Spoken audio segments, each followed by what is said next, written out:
கர்த்தருடைய மகிமையான சமூகத்துக்காக நாம் எல்லாரும் நன்றி உள்ளதோடு நம்முடைய ஆண்டவரை சற்று நேரம் ஸ்தோத்திரிப்போமாக. For the glorious presence of God, shall we all with a grateful heart praise God for some time.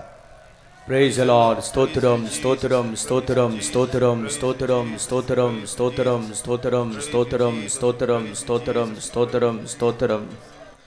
இந்த நேரத்திலும் வேத வாக்கியங்களை பரிசுத்த ஆவியானவர் நமக்கு விளம்பி தரும்படியாக ஒரு நிமிஷம் கொஞ்ச நேரம் நாம் அவரை ஸ்தோத்திரம் பண்ணுவோம். That the Spirit of the Lord might interpret the word of God to us and make us understand, shall we all praise God for some time. Praise the Lord. ஸ்தோத்திரம் ஸ்தோத்திரம் ஸ்தோத்திரம் ஸ்தோத்திரம் ஸ்தோத்திரம் ஸ்தோத்திரம் ஸ்தோத்திரம் ஸ்தோத்திரம் ஸ்தோத்திரம் ஸ்தோத்திரம் ஸ்தோத்திரம். 102ஆம் சங்கீதம் 15ஆம் வசனத்தை நாம் படிப்போம். Shall we read from verse 15 of Psalm 102. கர்த்தர் சீயோனை கட்டி தமது மகிமையில் வெளிப்படுவார்.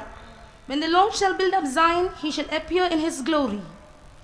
வரப்போகும் நித்தியம் என்கிற தலைப்பிலே கடந்த 4 நாட்கள் நாம் தேவனுடைய சத்தியத்தை சிந்தித்துக் கொண்டிருந்தோம். We had been considering the truths of the scriptures for the past 4 days under the title The Eternity to Come. மனிதனுக்கு தேவன் ஆயத்தம் பண்ணுகிறதான நித்திய வாசஸ்தலங்களை பற்றி நாம் படிக்கும் பொழுது உலக தோற்று முதல் ஆயத்தம் பண்ணப்பட்டவைகளும் இப்பொழுது ஆயத்தம் பண்ணப்பட்டு கொண்டிருக்கிறதுமான வாசஸ்தலங்களை குறித்து நாம் அறிந்து கொண்டிருக்கிறோம். When we consider the habitations of God that are in eternity, we understand that there are habitations which have already been prepared from the foundation of the world, and there are habitations that are being prepared. உலக தோற்று முதல் ஆயத்தமாக்கப்பட்ட 2 இடங்களை குறித்து புதிய வானத்தையும் புதிய பூமியையும் குறித்து முதல் 2 நாட்களிலே நாம் கேள்விப்பட்டோம். During the first 2 days we saw that there were 2 places that were already prepared from the foundation of the world,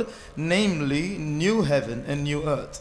இப்பொழுது ஆண்டவராய் இயேசு கிறிஸ்து சிலுவையிலே மரித்து அடக்கம் பண்ணப்பட்டு உயிர்த்தெழுந்து பிதாவுடைய வலது பார்சத்திலே சென்று ஆயத்தம் பண்ணி கொண்டிருக்கிற இடத்தை குறித்து நாம் கேள்விப்பட்டோம். And now during the last 2 days we also consider the place that the Lord Jesus is preparing for us now, after having died at Calvary, being buried, he rose again, and he is now seated at the right hand of the Father doing this work. புதிய எருசலேம் என்கிறதான பரிசுத்த நகரத்திற்கு ஆயத்தப்படக்கூடியதான நிலவரம், அதனுடைய வாழ்க்கை தரம், சுபாவம், ஊழியம், இந்த பகுதிகள் எசேக்கியேல் 1ஆம் அதிகாரத்திலிருந்து நாம் கடந்த நாட்களில் கேள்விப்பட்டோம். We heard during the past 2 days, we read from Ezekiel chapter 1 as to how we who are getting prepared to inherit that holy city, New Jerusalem, must be, as to how our life should be, how our ministry should be, and what the quality should be to enter that city. எருசலேமும் சீயோனும் அது ஒன்றோடு ஒன்று இணைந்த வாசஸ்தலங்களாயிருக்கிற Jerusalem and Zion are habitations that are joined one to another. சீயோனை குறித்து நாம் தெளிவாக விளங்கிக் கொள்ள வேண்டுமானால் அதை 4 பகுதியிலே நாம் சிந்திக்க வேண்டியதாயிருக்கிறது. To understand about Zion clearly, we have to consider Zion from 4 angles. முதலாவது, இந்த பூமியிலே எழுத்தின்படி ஒரு சீயோன் இருந்ததாகவும் தாவீது ராஜா அதை பிடித்ததாகவும் வேதத்திலே சொல்லப்பட்டிருக்கிறார். First of all, in the scriptures we read about a literal Zion that existed in this world and which was captured by David the king. 2 Samuel 5ஆம் அதிகாரத்தினுடைய 6ஆம் வசனத்திலே இருந்து 8ஆம் வசனம் முடிய படிக்கிற நேரத்திலே தாவீது சாலகத்தின் வழியாக சென்று அந்த சீயோன் கோட்டையை பிடித்தான். அது தாவீதின் நகரம் ஆயிற்று என்று எழுதப்பட்டிருக்கிறது. In 2 Samuel chapter 5 verses 6 to 8 we see how David went through the gutter and took hold of this city of Zion and became the city of David. அது இப்பொழுதும் எருசலேமில் இருக்கிறதான ஒரு பகுதியாயிருக்கிறது. And now it is part of Jerusalem. அது தாவீதின் நகரம் என்று அந்த நாட்களில் இருந்து அழைக்கப்படுகிறது. Those days it was called the city of David. கர்த்தருக்கு ஸ்தோத்திரம். Praise the Lord. ஆனால் இன்னொரு பகுதியை குறித்து எபிரேயர் 12ஆம் அதிகாரத்தினுடைய 22வது வசனத்திலே நீங்களோ சீயோன் மலையிடத்திற்கும் என்று பரிசுத்த பவுல் எபிரேய நிருபத்திலே குறிப்பிடுகிறார். But in the epistle to the Hebrews, the author addresses the people viewing Mount Zion from another angle. He tells, "Ye are come unto Mount Zion." ஆவிக்குரிய ஜனங்கள் வந்தடைந்திருக்கிற ஒரு நிலவரத்தை தான் அங்கே சீயோன் என்று குறிப்பிடப்பட்டிருக்கிறது. There in chapter 12 and verse 22, Zion is mentioned there as a spiritual experience. கர்த்தருக்கு ஸ்தோத்திரம். Praise the Lord. இது ஒரு ஆவிக்குரிய அனுபவத்தை வெளிப்படுத்துகிறது. This therefore reveals a spiritual experience. ஆனால் அதே நேரத்தில் 50ஆம் சங்கீதத்தினுடைய 2ஆம் வசனத்தை படிக்கும் பொழுது பூரண வடிவுள்ள சியோனிலிருந்து தேவன் பிரகாசிக்கிறதாக எழுதப்பட்டிருக்கிறார். At the same time, when we read verse 2 of Psalm 50, we read that out of the perfection of beauty, God, out of Zion, God has shined. படியுங்கள். பூரண வடிவுள்ள சீயோனிலிருந்து தேவன் பிரகாசிக்கிறார்.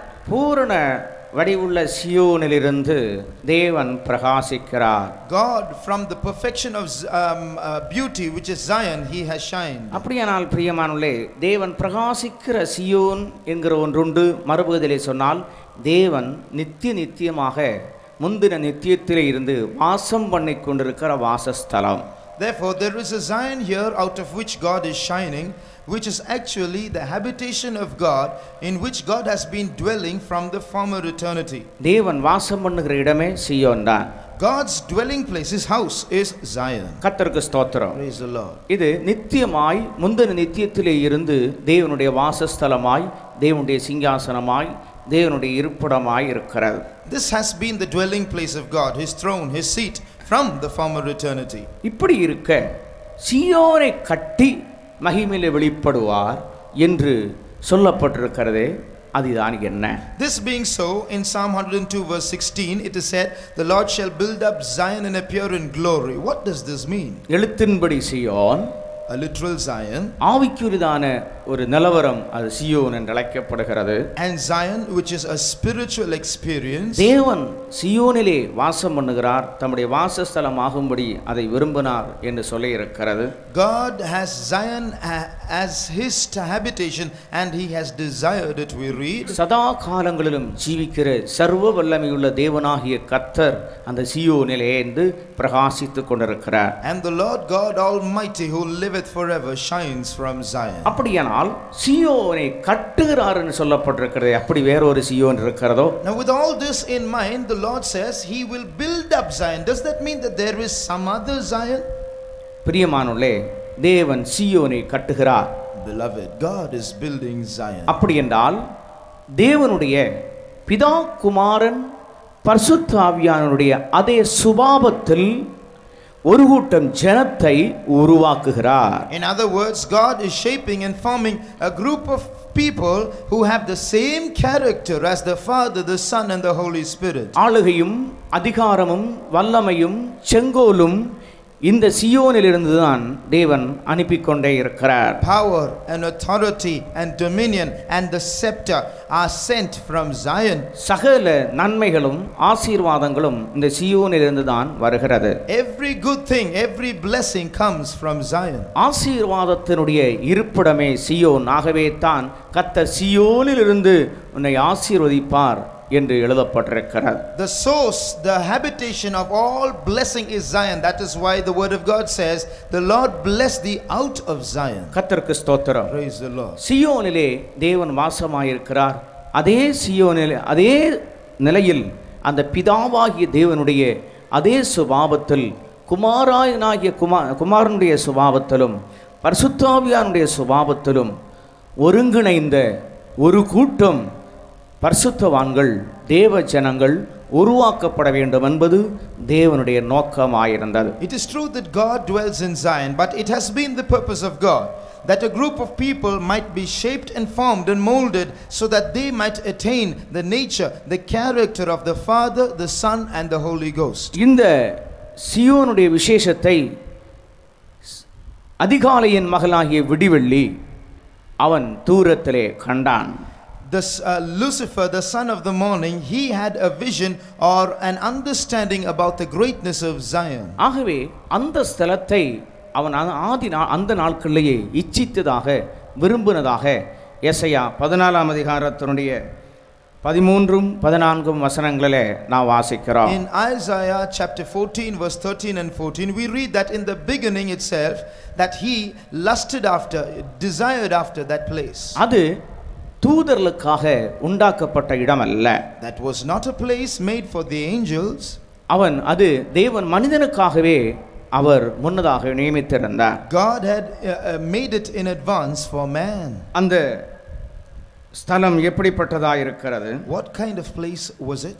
அது தேவனுடைய நட்சத்திரங்கள் இருக்கிற இடம் என்று சொல்லி பார்க்கிறோம். We read that it is a place where the stars of God are. நான் வானத்துக்கு ஏறுவேன், தேவனுடைய நட்சத்திரங்களுக்கு மேலாக என் சிங்காசனத்தை நான் வைப்பேன் என்று உயர்த்துவேன் சொல்லுகிறான். I will ascend into heaven, I will exalt my throne above the stars of God. யார் இந்த நட்சத்திரங்கள்? Who are these stars? இது எழுத்தின்படி உள்ள நட்சத்திரங்கள் அல்ல பிரியமானவர்களே. Beloved, these are not literal stars. பரலோக ராஜ்யத்து நிமித்தம் தங்களை அன்னர்களாக்கிக் கொண்டு சபையினுடைய ஸ்தானாபதிகளாய் தேவனுடைய வலது கரத்திலே காணப்படும் நட்சத்திரங்கள். வெளிப்படுத்தல் 1:20 நாம் அதை படிக்கிறோம். These are the servants of God, the ambassadors of Christ, who are in the right hand of God, as we read in Revelation chapter 1 verse 20, and they are the stars of God because they have made themselves eunuchs for the kingdom of heaven's sake. வரப்போகிறதான நித்தியத்திலே மிகவும் மேன்மையும் மகிமையுமான உன்னதமான ஒரு ஸ்தானம் தான் Zion என்று சொல்லுகிறது. Zion is the greatest, the most glorious place in the eternity to come. அந்த இடத்திற்காக தேவன் ஒரு கூட்டம் பேரை ஆயத்தப்படுத்துகிறார். அந்த எண்ணிக்கை நிறைவான பின்புதான் ஆண்டவர் மகிமையிலே வெளிப்பட முடியும். God is doing that work of preparation and he will appear in glory only after that number is filled up. அந்த ஸ்தலத்திற்கு அந்த அதிகாலையின் மகனாகிய விடிவெள்ளியை சொல்லுகிறான், இது ஆராதனை கூட்டத்தாருடைய பர்வதம் என்று சொல்லுகிறான். Lucifer, the son of the morning, calls this place the mount of the congregation. ஆராதனை கூட்டத்தாருடைய பர்வதம். This is the mount of the congregation. அப்படியானால் அந்த சீயோனிலே நிற்கிறவர்கள் ஆராதிக்கிறவர்கள் ஆராதனை கூட்டத்தார். It is the mount of a group of worshippers, which means those who stand in Zion are a people who have learned to worship God. அவர்கள் எப்பொழுதும் இடைவிடாமல் தேவனை ஆராதித்து அவரை தொழுதுகொண்டு அவரை சேவித்துக் கொண்டே இருக்கிறவர்கள். They are a group of people who incessantly worship God, who without ceasing serve him. ஒரு பகுதி நேரம் மாத்திரமல்ல, எப்பொழுதும் அவர்கள் ஆராதித்துக் கொண்டே இருக்கிறபடியினால தான் அவர்கள் ஆராதனை கூட்டத்தார் என்று கணிக்கப்படுகிறார்கள். They are called a congregation or a group of worshippers because they do not do this worship part time. They are all the time incessantly worshiping God. கர்த்தருக்கு ஸ்தோத்திரம். Praise the Lord. இந்த கூட்டத்தாருடைய ஆராதனை கூட்டத்தார் என்று சொல்லப்படுகிற இந்த நட்சத்திரங்களுடைய விசேஷம்தான் என்ன பிரியமானவர்களே? Beloved, what is so special about these stars which are called the congregation of God? நீங்கள் வெளிப்படுத்தின விசேஷம் 14ஆம் அதிகாரத்தினுடைய 1ஆம் வசனத்திலே இருந்து 5ஆம் வசனம் முடிய படிக்கிற நேரத்திலே யோவான் அப்போஸ்தலன் பத்மதீவிலே ஆவிக்குள்ளான பொழுது இந்த கூட்டத்தினரை அவன் காண்கிறான். When St. John was in the spirit in the Isle of Patmos, he sees this group of people as we read in the first 5 verses of Revelation chapter 14. கர்த்தருக்கு ஸ்தோத்திரம். Praise the Lord. இதிலே अनेक விசேஷிக்கப்பட்ட காரியங்கள் எழுதப்பட்டிருக்கிறது. இந்த காரியங்கள் அனைத்திலும் அவர்கள் உண்மையுள்ளவர்களாக இருந்தால் மாத்திரம்தான் அந்த சீயோனாக மாற முடியும். There are many special qualities mentioned here, and that group can become Zion only if they are faithful to each of these things. சிலர் இந்த சீயோனை பற்றி அவதூறாய் பேசுகிறார்கள், அவதூறாய் எழுதுகிறார்கள். There are those who write and speak in a slandering manner against this Zion. சிலர் சொல்லுகிறார்கள், சிபிஎம்காரங்களுக்கு தான் இந்த Zion என்று. அப்படி பைபிளில் கிடையவே கிடையாது. சிபிஎம்முக்கும் கிடையாது, டிபிஎம்முக்கும் கிடையாது, ஒரு எம்முக்கும் கிடையாது. Some say that this Zion is exclusively for the people of TPM. It is not at all so. The Bible does not say so. ஆனால் ஒன்று, இந்த வேத வாக்கியத்தில் எழுதப்பட்டிருக்கிற தகுதி யாருக்குள்ள இருக்கிறதோ அவர்களுக்கு அது உரிமை. But for whom this scripture portion has been written, this belongs to them. அதன்படி ஒரு தேவனுடைய பிள்ளை ஜீவித்தால் அவன் சொல்லுவான் நான் சீயோன் என்று சொல்லுவான். If a child of God lives according to those conditions, he can say, I am Zion. ஆண்டவருக்கு ஸ்தோத்திரம். Praise the Lord. இதை சொல்லியாச்சுன்னா சில போதகர்களும் பாதிரிமார்களும் சொல்ல பெருமை பிடிச்ச கூட்டத்தார்னு சொல்லுவாங்க. If we teach this, some teachers and pastors will say this is a group of proud people. இப்போ இந்த சகோதரனை கேட்டார், பிரதர் நீங்க என்ன படிச்சிருக்கீங்கன்னு கேட்டா நான் எம்எஸ்சி முடிச்சிருக்கிறேன்னு சொன்னா ஆமா நான் எம்எஸ்சி முடிச்சிருக்கேன்னு சொல்ல தப்பே அல்ல, உள்ளதென்று அவர் சொல்லுகிறார். Now if I ask this brother what have you studied, and he says I finished my MSc, he will say I have finished my MSc. It is not wrong, it is the truth. ஆண்டவராகிய இயேசு கிறிஸ்துவிடத்தில் கேட்டார்கள், நீ யூதருக்கு ராஜாவா? They asked the Lord Jesus Christ, art thou the king of the Jews? நீ சொல்லுகிறபடி தான். And he said, thou sayest, நான் ராஜா தான். I am the king. கர்த்தருக்கு ஸ்தோத்திரம். Praise the Lord. உள்ளதை உள்ளதென்று சொல்லுகிறது ஒருவரும் தப்பல்ல, அது பெருமை அல்ல. It's speaking the truth is not pride, it is not wrong. இங்கே இந்த கூட்டத்தாரை யோவான் அப்போஸ்தலன் எந்த நிலையில காண்கிறான்? Now in what state does St. John see this group of people? நான் பார்த்த பொழுது ஆட்டுக்குட்டியானவரையும் அவரோடு கூட தங்கள் பிதாவின் நாமம் நெற்றியில் எழுதப்பட்டிருந்த 144,000 பேரையும் நிற்க கண்டேன். And I looked, and lo, a lamb stood on the Mount Zion, and with him 144,000 having his father's name written in their foreheads. இதோ சீயோன் மலையில் ஆட்டுக்குட்டியானவரையும் அவரோடு கூட பிதாவின் நாமம் தங்கள் நெற்றியில் எழுதப்பட்ட 144,000 பேரையும் நிற்க கண்டேன். I saw 144,000 standing with the lamb on the Mount Zion, having the father's name written in their foreheads. அப்படியானால் 144,000 பேரும் அவர்களோடு கூட இன்னொரு நபரும் சேர்ந்து 144,001 சீயோனிலே நிற்கிறது. Which means along with the lamb and the 144,000, we see that there are 144,001 people standing on Mount Zion. ஆனால் நீங்கள் வெளிப்படுத்தின விசேஷம் 7வது அதிகாரத்திலே அங்கே ஒவ்வொரு கோத்திரங்களிலிருந்தும் 12,000 முத்திரையிடப்பட்ட 144,000 பேரை பார்க்கிறோம். அங்கே ஆட்டுக்குட்டியானவர் இல்லை, அங்கே வெறும் 144,000 தான். ஆனால் இங்கே 144,001. In Revelation chapter 7, we read of another 144,000 who are taken, 12,000 from each of the 12 tribes of Israel. There we do not see any lamb, they are just 144,000. But in chapter 14, they are 144,001. அவர்கள் ஆட்டுக்குட்டியானவரோடு நிற்கிறவர்கள் அல்ல, உபத்திரவ காலத்திலே அவர்கள் முத்திரையிடப்படுகிறவர்கள். They are not standing with the lamb, they are those who are going to be sealed during the tribulation period. ஆட்டுக்குட்டியானவராகிய இயேசு கிறிஸ்துவோடு கூட சீயோன் மலையிலே அவர்கள் நிற்கிறார்கள். They stand with the lamb on Mount Zion. இவருடைய முதலாவது யோவான் அவர்களை காண்பது எப்படி என்றால் அவருடைய நெற்றியை காண்கிறான். Now how does St. John view them in the beginning? He sees their foreheads. அவருடைய பிதாவின் நாமம் தங்கள் நெற்றிகளில் எழுதப்பட்டிருந்ததை அவன் காண்கிறான். And the father's name was written in their foreheads, he saw. யோவான் தன்னுடைய தரிசனத்தில் பார்த்த பொழுது அவருடைய நெற்றியிலே பிதாவின் நாமம் என்று எழுதப்பட்டிருந்தது. When John was seeing in his vision, he saw the father's name written there. பிதாக்கள் ஒரு பிதா என்று எழுதப்பட்டிருந்தது. Or it was written in their forehead, father. ஆண்டவராகிய இயேசு கிறிஸ்து சொன்னார், உங்கள் பிதா பூரண சற்குணராய் இருக்கிறது போல நீங்களும் பூரண சற்குணராய் இருக்க வேண்டும் என்று சொன்னார். The Lord Jesus said, be therefore perfect, even as your Father which is in heaven is perfect. பிதாவினுடைய அதே ஒரு பூரணத்தை ஒரு தேவனுடைய ஊழியக்காரன் அடைய வேண்டியது அவசியமாயிருக்கிறது. It is essential that a servant of God attain the very perfection of the Father. ஒரு தேவ ஊழியன் பிதாவாக மாற்றப்படுவது எப்படி? How is it that a servant of God can become a father? முதலாவது அவனுடைய பிரதிஷ்டையின் ஜீவியத்தினாலே அவன் ஒரு பிதாவாக மாற்றப்படுகிறான். First of all, he becomes a father by his life of consecration. ஆகவே தான் ஆண்டவராய் இயேசு கிறிஸ்து சீஷர்களை அழைத்தபோது எல்லாவற்றையும் விட்டு வரும்படியாக அவர்களுக்கு சொன்னார். That is why when the Lord called his disciples, he asked them to forsake all and follow him. லூக்கா 14ஆம் அதிகாரத்தினுடைய 24ஆம் வசனத்திலிருந்து படிக்கும் பொழுது கிறிஸ்துவை பின்பற்றுகிற ஒரு சீஷன் அல்லாஹ்வுடைய ஊழியக்காரன் எல்லாவற்றையும் விட்டு அவரை பின்பற்ற வேண்டும் என்று இயேசு சொன்னார்.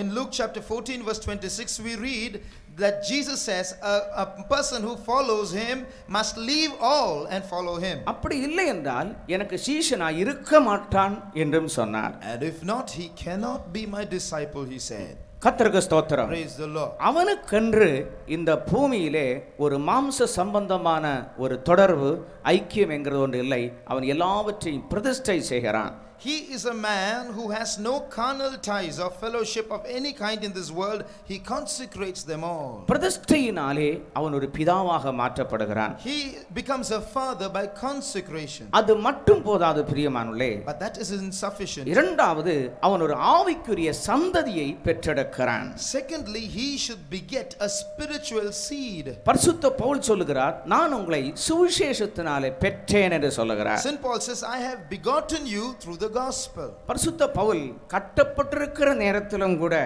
அவர் ஒனேசிமு என்கிறதான ஒருவனை பெற்றெடுத்ததாக பிலோமோனுக்கு நிருபம் எழுதுகிற நேரத்திலே சொல்லுகிறார். Writing to Philemon, we see that Saint Paul begets a man called Onesimus even when he was in bonds. நான் கட்டப்பட்டிருக்கையில் நான் பெற்ற என் மகனாகிய ஒனேசிமுக்காக பிலோமோன் 10ஆம் அதிகாரத்திலே நாம் படிக்கிறோம். Philemon verse 10, my son Onesimus whom I have begotten in my bonds. ஜெயில்ல வச்சு பெற்றாராம். He was begotten in prison. எழுத்தின்படி அவர் பெற்றதல்ல, சுவிசேஷத்தினாலே அவனை பெற்று எடுத்தார். This is not literally giving birth, but he gave birth to him through the gospel. He was born again. இப்படி பெற்றெடுக்கிறதுனாலே பிள்ளைகள் இருக்கிறபடினாலே அவர் ஒரு பிதாவா இருக்கிறார். So because he has this experience of begetting, because he has children, he is a father. முதலாவது தன்னுடைய பிரதிஷ்டையினாலும், இரண்டாவது ஒரு சந்ததியை கிறிஸ்துவுக்காக அவர் ஆயத்தப்படுத்துகிறபடினாலும் ஒரு பிதா என்று நமக்கு சொல்லலாம். We can call him a father, first of all by consecration, secondly because he has begotten children. கர்த்தருக்கு ஸ்தோத்திரம். Praise the Lord. வெறும் பிரதிஷ்டை இருந்து புண்ணியம் இல்லை பிரியமானவர்களே. அந்த பிரதிஷ்டைக்கு ஒரு பலன் உண்டாக வேண்டும். அதற்கு அவன் ஊழியம் செய்து ஆத்துமாக்களை கிறிஸ்துவுக்காக ஆயத்தப்படுத்த வேண்டும். Mere consecration is pointless, beloved. Through this consecration he has to do a ministry, beget children and prepare those souls for eternity. வேதவாக்கியம் சொல்லுகிறது, ஏசாயா 54ஆம் அதிகாரத்தினுடைய 1ஆம் வசனத்திலே இந்த படிக்கும் பொழுது, வாழ்க்கைப்பட்டவருடைய பிள்ளைகளை பார்க்கலும் அநாத ஸ்திரீயினுடைய பிள்ளைகள் அதிகம் என்று சொல்லி இருக்கிறார். The Bible says in Psalm 50, the daughters 54. In 54 we read that the children of the desolate are more than the children of the married wife. பிள்ளை பெறாத மலடியே மகிழ்ந்து கலிகூறு, வாழ்க்கைப்பட்டவருடைய பிள்ளைகளை பார்க்கலும் அநாத ஸ்திரீயினுடைய பிள்ளைகள் அதிகம். Sing, O barren, thou that didst not bear, for more are the children of the desolate than the children of the married wife. அப்ப வாழ்க்கைப்படாதவர்களுக்கு ஒரு கூட்டம் பிள்ளைகள் இருக்கிறார்கள். அதான் ஆவிக்குரிய சந்ததி. Which means the desolate or the unmarried people have children. That is a spiritual seed. ஒரு தேவனுடைய ஊழியக்காரனுக்கு எழுத்தின்படி சந்ததி கிடையாது, அவனுக்கு ஆவிக்குரிய சந்ததி. A servant of God does not have a literal generation, but he has a spiritual generation. ஆண்டவருக்கு ஸ்தோத்திரம். Praise the Lord. ஒரு சந்தர்ப்பத்திலே ஒரு ஊழியக்காரர் நம்முடைய ஒரு ஊழியக்காரத்தில் சொன்னார், உங்க ஜனங்கள்லாம் உங்களுக்காக உயிரே விடுறாங்களே என்ன. Once a man told one of our believers, your people, they give their lives for you. ஊழியக்காரங்க பாஸ்டர் பிரதர்னு சொல்லி உயிரை விடுறாங்களே. The believers come to the workers and say, this brother, this pastor, they lay down their lives for you. இப்படி நேசிக்கிறாங்களே. How is it that they love you so much? அப்பொழுது அவர் சொன்னார், உன்னை நேசிக்கிறதுக்கு மனைவி இருக்கு, பிள்ளை இருக்கு, குட்டி இருக்கு, குட்டிக்கு குட்டி இருக்கு, எல்லாம் இருக்கு. அவருக்கு யாரும் இல்லை, நாங்கள் தான் அவருடைய பிள்ளைகள். Then that believer replied, to love you, you have your wife, you have your children, your children's children, but they have no one else. We are the ones who love them. உன்னை நேசிக்கிறதுக்கும் உனக்கு அன்பு கூறுவதற்கும் பணிவிடை செய்வதற்கும் எல்லாரும் உனக்கு இருக்கிறார்கள். ஆனால் அவருக்கோ நாங்கள், எங்களுக்கோ அவர். you have everyone to love you, to serve you, to help you, but they have nobody. We live for them and they for us. ஆகவே நாங்கள் अनेक சந்ததிகளுக்கு பிதாக்களாய் தேவனால் ஏற்படுத்தப்பட்டிருக்கிறோம். That is why we have been appointed as fathers to a great generation. கர்த்தருக்கு ஸ்தோத்திரம். Praise the Lord. எல்லாருக்கும் ஒருவன் பிதாவாய் இருப்பானானால் பிரியமானவர்களே அவனுக்கென்று ஒரு தனி குடும்பம் இல்லை, தனி கோத்திரம் அவனுக்கென்று இல்லை. If he is a father to everyone, then he has no family of his own. He does not belong to any particular tribe. கர்த்தருக்கு ஸ்தோத்திரம். Praise the Lord. இரண்டாவது வசனத்துக்குள்ளே நாம் வருகிற நேரத்திலே Turning to verse 2. இவருடைய பெரிய சத்தத்தை பற்றி நாம் அங்கே பார்க்கிறோம். In Revelation 14:2 we read about a great voice. படியுங்கள். அல்லாமலும் பெருவெள்ள இரைச்சல் போலவும் பலத்த இடி முழக்கம் போலவும் ஒரு சத்தம் வானத்திலிருந்து உண்டாக கேட்டேன். நான் கேட்ட சத்தம் சுரமண்டலக்காரர் தங்கள் சுரமண்டலங்களை வாசிக்கிற ஓசை போல இருந்தது. கர்த்தருக்கு ஸ்தோத்திரம். Praise the Lord. நேற்றைய தினத்திலே இந்த பெருவெள்ளத்தை குறித்து நான் உங்களுக்கு சொன்னேன். Yesterday I told you about this voice of many waters. அது ஒரு விசுவாசத்தின் ஆவி என்பதை குறித்து நான் உங்களுக்கு சொன்னேன். And I told you that it shows a spirit of faith. மறுபகுதியிலே சொன்னால் ஒரு விசுவாச ஜீவியம் செய்ய வேண்டும். On the other from another point of view we have to live a faith life. ஒரு ஊழியக்காரன் இந்த உலகத்திலே தனக்கென்று ஒரு சம்பளமோ தனக்கென்று ஒரு கூலியோ அவன் எதிர்பார்த்து வாழ்கிறவனாய் இருக்க கூடாது. A servant of God should not do his ministry or live expecting some income or salary. ஆண்டவராய் இயேசு கிறிஸ்து தம்முடைய சீஷர்களை அனுப்பிவிட்டு அவர்கள் திரும்பி வந்த நேரத்திலே நான் உங்களை வெறுமையாக அனுப்பினேன், உங்களுக்கு ஏதாவது குறை இருந்ததா என்று கேட்டார். When the Lord Jesus Christ sent his disciples away to do their ministry, when they came back, you know what Jesus said? He said, I sent you empty. Did you lack anything? எங்களுக்கு எந்த குறையும் இல்லை என்று சீஷர்கள் சொன்னார்கள். And they replied, we lacked nothing. ஒரு ஊழியக்காரன் விசுவாச ஜீவியம் செய்கிறவனாய் இருக்க வேண்டும். A servant of God must live a faith life. இந்த இவ்வளவு பிரதான கூட்டம் இங்கே நடக்கிறது. A big meeting is going on here. இதுக்கு எத்தனை லட்சங்கள் தேவைப்படும் என்று ஓரளவு கணிக்கிறவர்களுக்கு தெரியும். People who can make a rough calculation will understand how many lakhs were spent for this meeting. கூட்டத்துடைய பொறுப்பாக நடத்துகிற பாஸ்டர் ஜார்ஜ் வர்கீஸ் அவர்கள் உங்களுக்கு ஏதாவது card அனுப்புனாரா? Pastor George Varghese, who's responsible for organizing these meetings, did he send you any card? இத்தனை லட்சம் தேவைப்படுகிறது, நீங்கள் ஓசை இல்லாத காசெல்லாம் போடுங்கள். Please, we need so many lakhs.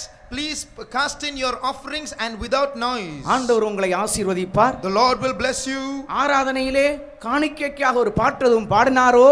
Did he sing any song for offerings during the meetings? இப்பொழுது உங்கள் பைகள் எல்லாம் திறந்து தாராளமாய் போடுங்கள் என்று சொன்னாரோ? Did he say open your purses and please cast in abundance? எங்களுடைய சபைகளிலே ஊழியங்களிலே நீங்கள் அதை காண்கிறீர்களோ? Do you see any of these things in our churches, in our ministries? இங்கே ஆயிரக்கணக்கான பேர்கள் சேர்ல உட்கார்ந்து இருக்கிறார்கள், எதுவும் வசூலிக்கப்பட்டதோ? Well, we see thousands of people seated on the chairs. Was anything asked of you? எல்லாருக்கும் பாட்டுத்தாள் கொடுத்தார்களே, காசு வாங்கினார்களோ? They gave hymn sheets to everyone. Did they take any money? இன்றைக்கு இந்த வசனத்தை கேட்டுக்கொண்டிருக்கிறதான கிறிஸ்தவ நண்பர்களோடு நான் கேட்கிறேன், ஊழியம் செய்களோடு கூட கேட்கிறேன், உங்களுக்குள்ளே விசுவாச ஜீவியம் செய்வதற்குள்ள தைரியம் இருக்கிறதோ? I ask my Christian friends and I ask the servants of God, do you have the boldness to live a life of faith today? அந்த விசுவாசம் அவர்களுக்குள்ள இருக்கிறபடியாலே தான் சிங்கம் கர்ச்சிக்கிறது போல விசுவாசத்தின் சத்தியங்களை அவர்கள் தைரியமாய் போதிக்கிறார்கள். Because they have that life of faith, like a roaring lion, they are able to preach faith. தங்களுடைய தேவைகளை தங்கள் தேவனாகிய கர்த்தருக்கு நேராக சத்தத்தை உயர்த்தி கொண்டு அவர்கள் தங்களுடைய தேவைகளை சந்திக்கிறார்கள். They ask the Lord for all their needs and he supplies their needs. ஆகவே தான் அந்த சத்தம் கொஞ்சம் நல்ல சத்தமாய் இருக்கிறது, பெருவெள்ள சத்தம் போல இருக்கிறது. That is why this voice is a very good voice, the voice of many waters. எங்களுடைய தேவைகளுக்காக மனுஷருக்கு முன்பாக நாங்கள் தலை வணங்குகிறவர்கள் அல்ல. We are not those who bow our heads before human beings for our needs. எங்கள் தேவைகளுக்காக மனுஷரை நாங்கள் கும்பிடுகிறவர்கள் அல்ல. We do not bow before men for our needs. ஒரு ஊழியக்காரன் தன்னுடைய தேவைக்காக மனுஷனுடைய கைகளிலே போய் விழுகிறவன் அல்ல. We are not people who go and fall at the hands of men for our needs. பழைய ஏற்பாட்டு காலத்திலே ஒரு தீர்க்கதரிசி இருந்தான், கடன் வாங்குறவன். There was a man who took debts, a prophet of the Old Testament. நல்ல தீர்க்கதரிசனம் சொல்லுவான், கடனும் வாங்குவான்.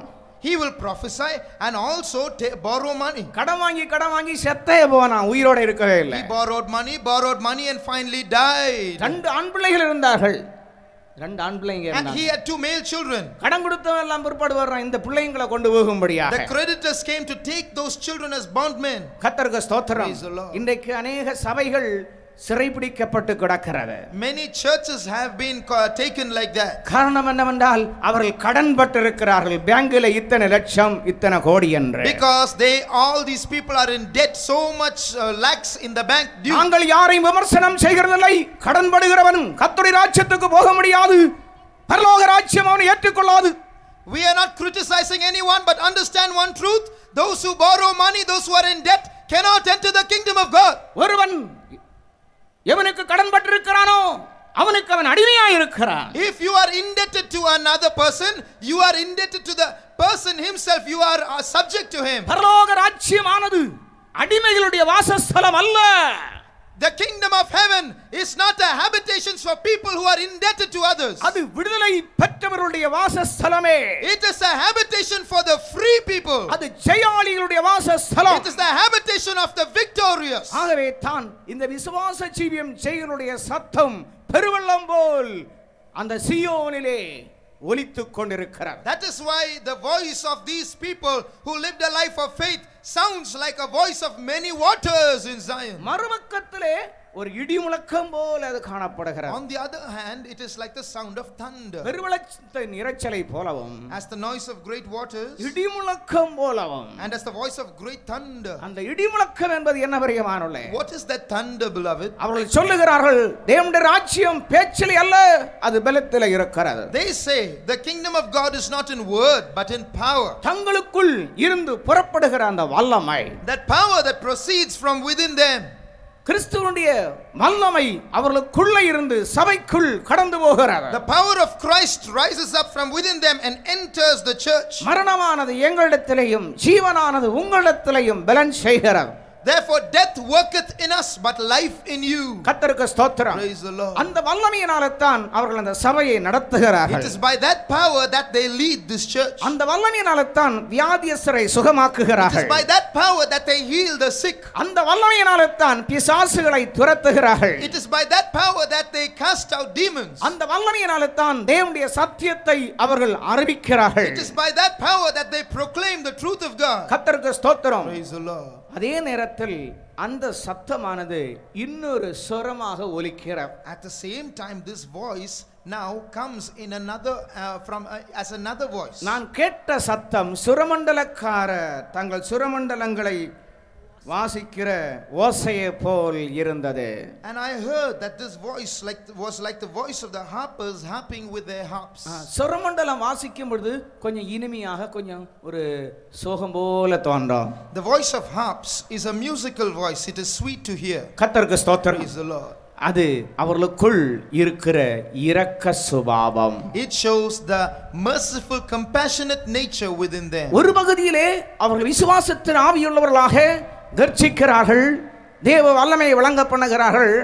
மறுபகுதியிலே அவர்கள் இரக்கம் உள்ளவர்களாக இருக்கிறார்கள். On one hand they have the spirit of faith, they roar, they have the power of Christ in them, but on the other hand they have mercy or compassion. ஆண்டவராகிய இயேசு கிறிஸ்து சொன்னார், உங்கள் பிதா இரக்கமுள்ளவராய் இருக்கிறது போல நீங்களும் இரக்கமுள்ளவர்களாய் இருக்க வேண்டும் என்று. Did not Jesus say, be therefore merciful even as your Father in heaven is merciful? மலை பிரசங்கத்திலே இயேசு சொன்னார், இரக்கமுள்ளவர்கள் பாக்கியவான்கள், அவர்கள் இரக்கம் பெறுவார்கள். In the Sermon on the Mount, the Lord Jesus said, blessed are the merciful, for they shall obtain mercy. ஒரு ஊழியக்காரன் இரக்க சுபாவம் உள்ளவனாய் இருந்தால் மாத்திரம்தான் மற்றவர்களுக்கு ஆத்துமாக்களுக்கு அவன் உதவி செய்ய முடியும். A servant of God can help others, can help souls only if he himself has this nature of showing mercy. இயேசு கிறிஸ்துவுக்குள்ளே ஒரு இரக்கம் இருக்க காரணம் என்னவென்று கேட்டால் அவர் மாம்ச சரீரத்திலே பாடுபட்டார். The Lord Jesus Christ had this nature called mercy because he suffered in the flesh. அவர் சோதிக்கப்பட்டு பாடுபட்டபடியினாலே சோதிக்கப்படுகிறவர்களுக்கு உதவி செய்ய வல்லவராய் இருக்கிறார். Because he has suffered being tempted, he is able to succor them that are tempted. கர்த்தருக்கு ஸ்தோத்திரம். Praise the Lord. அவர்கள் சிங்காசனத்திற்கு முன்பாகவும் 4 ஜீவன்களுக்கு முன்பாகவும் மூப்பர்களுக்கு முன்பாகவும் புதுப்பாட்டை பாடினார்கள். And they sang a new song before the throne, before the 4 beasts and the elders. சிங்காசனத்திற்கு முன்பாக சிங்காசனத்திலே தேவனும் ஆட்டுக்குட்டியானவரும் வீற்றிருக்கிறார்கள். On the throne are seated God and the Lamb. ஆனால் சுற்றிலும் 24 மூப்பர்கள், 4 ஜீவன்கள், மனசாட்சியின் காலத்து பரிசுத்தவான்களும் நியாயப்பிரமாண காலத்து பரிசுத்தவான்களும். Around the throne are 4 beasts and 24 elders. They are the law period saints and the saints of the conscience period. இவர்களுக்கு முன்பாக இவர்கள் பாடுகிறார்கள், பூமியிலிருந்து மீட்டுக் கொள்ளப்பட்டதான இவர்களுக்கு அல்லாமல் வேறு ஒருவராலும் இந்த பாட்டு பாடக்கூடாதிருந்தது. These people are singing a song before these 3 groups, and no one in this world besides this group could sing that song. கர்த்தருக்கு ஸ்தோத்திரம். Praise the Lord. வேறு ஒருவராலும் கற்றுக்கொள்ளக்கூடாத பாட்டை இவர்கள் பாடுகிறார்கள். And no man could learn that song but they. பாட்டுன்னு சொல்லுகிறது அவருடைய வாழ்க்கையிலே அவர்கள் போன எல்லா சூழ்நிலையிலும் தங்களுக்குள் இருந்த சந்தோஷத்தை அவர்கள் காத்துக்கொண்டார்கள். Song shows that they preserved the joy that was in them in every situation in their life. சுவிசேஷத்தின் நிமித்தமாக எந்த ஒரு சூழ்நிலைக்குள்ளே போனாலும் தங்களுக்குள்ளே இருந்த சந்தோஷம் ஒருபோதும் குன்றி போகவில்லை.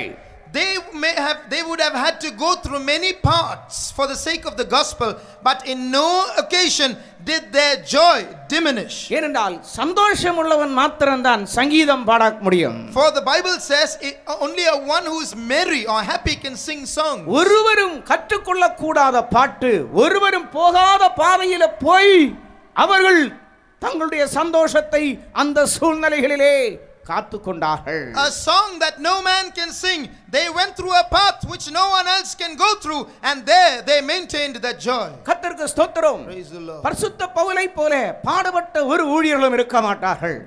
I don't think there is any servant of God who may have suffered like St. Paul did. ஆனால் ஊழியத்தின் பகுதியிலே உண்டான எல்லா கஷ்டங்களிலும் அவர் பரிபூர்ண சந்தோஷம் உள்ளவராய் காணப்பட்டார். But in the midst of all his sufferings and difficulties, he had perfect joy. கொரிந்தியர் நிருபத்திலே 2 கொரிந்தியர் 7ஆம் அதிகாரத்துடைய 4வது வசனத்தை படிக்கும் பொழுது எங்களுக்கு உண்டான எல்லா உபத்திரவங்களிலும் நாங்கள் பரிபூர்ண சந்தோஷத்தோடு இருக்கிறோம் என்று சொல்கிறார். In 2 Corinthians chapter 7 verse 4 he said, I am exceeding joyful in all our tribulation. ஆகவே தான் மிகுந்த தைரியத்தோடு நான் உங்களுக்கு சொல்லுகிறேன் என்று அங்கே எழுதுகிறார். Therefore he says, therefore great is my boldness of speech toward you.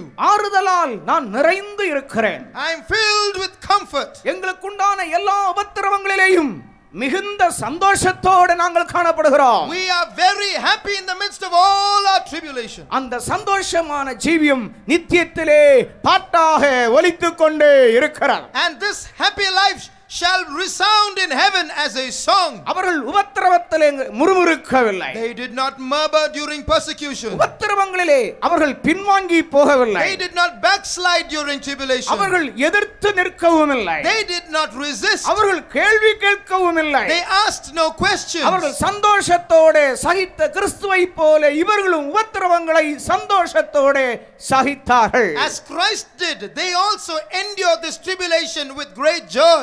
ஆகவே தான் வேறு ஒருவரும் இதை கற்றுக்கொள்ள கூடாதிருக்கிறது. Which is why this is a song that no one else can learn. ஆண்டவருக்கு ஸ்தோத்திரம். Praise the Lord. 4வது வசனத்துக்குள்ளே நாம் வருகிற நேரத்தில் Turning to verse 4. ஸ்திரீகளால் தங்களை கரைப்படுத்தாதவர்கள் இவர்களே.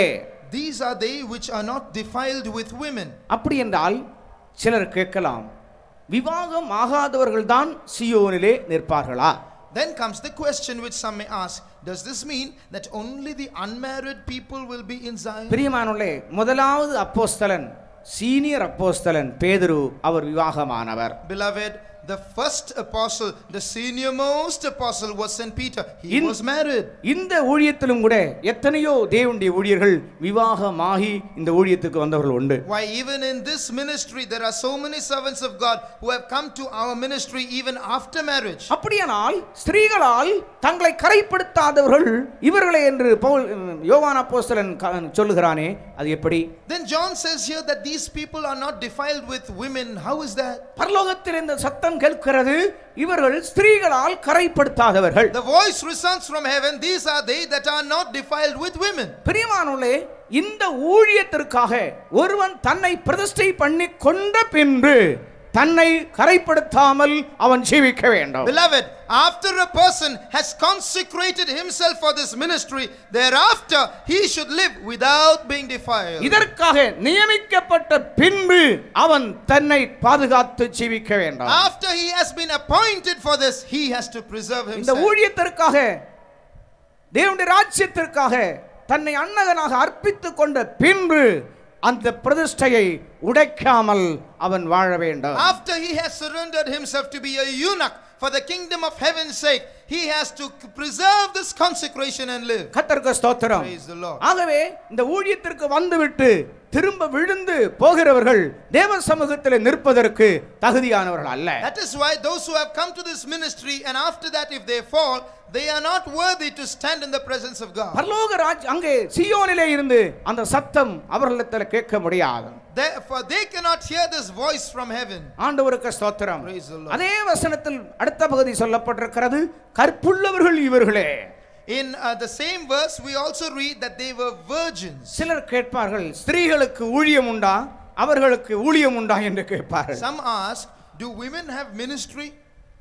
இயேசு 12 அப்போஸ்தலரை தானே தெரிந்தார், ஏதாவது சகோதரியை தெரிந்தெடுத்தாரா என்று The கேட்பார்கள். Lord Jesus selected 12 apostles, all were men. Were there any women amongst them? பிரியமான தேவனுடைய ஜனங்களே, Beloved people of God, கர்த்தராகிய இயேசு கிறிஸ்து சீஷரை தான் தெரிந்து கொண்டாலும் கூட, though the Lord Jesus Christ chose apostles, சபையின் காலத்துக்குள்ள வந்த பொழுது after coming to the church period, சகோதரிமாரே சபைக்கு பொறுப்பா இருந்திருக்கிறாங்க. there were sisters who were in charge of churches. ரோமர் 16 அதிகாரத்துடைய 1 வசனத்தை நீங்க படிக்கிற நேரத்துல, When you read from Romans chapter 16 verse 1, கெங்கரேயா சபைக்கு ஊழியக்காரியாகிய நம்முடைய சகோதரி பெபையாளை பரிசுத்தவான்களுக்கு ஏற்றபடி அவளை வாழ்த்த வேண்டும், கனம் பண்ண வேண்டும் என்று சொல்கிறார். it is said, you must receive Phoebe, who is a servant of the church at Cenchrea.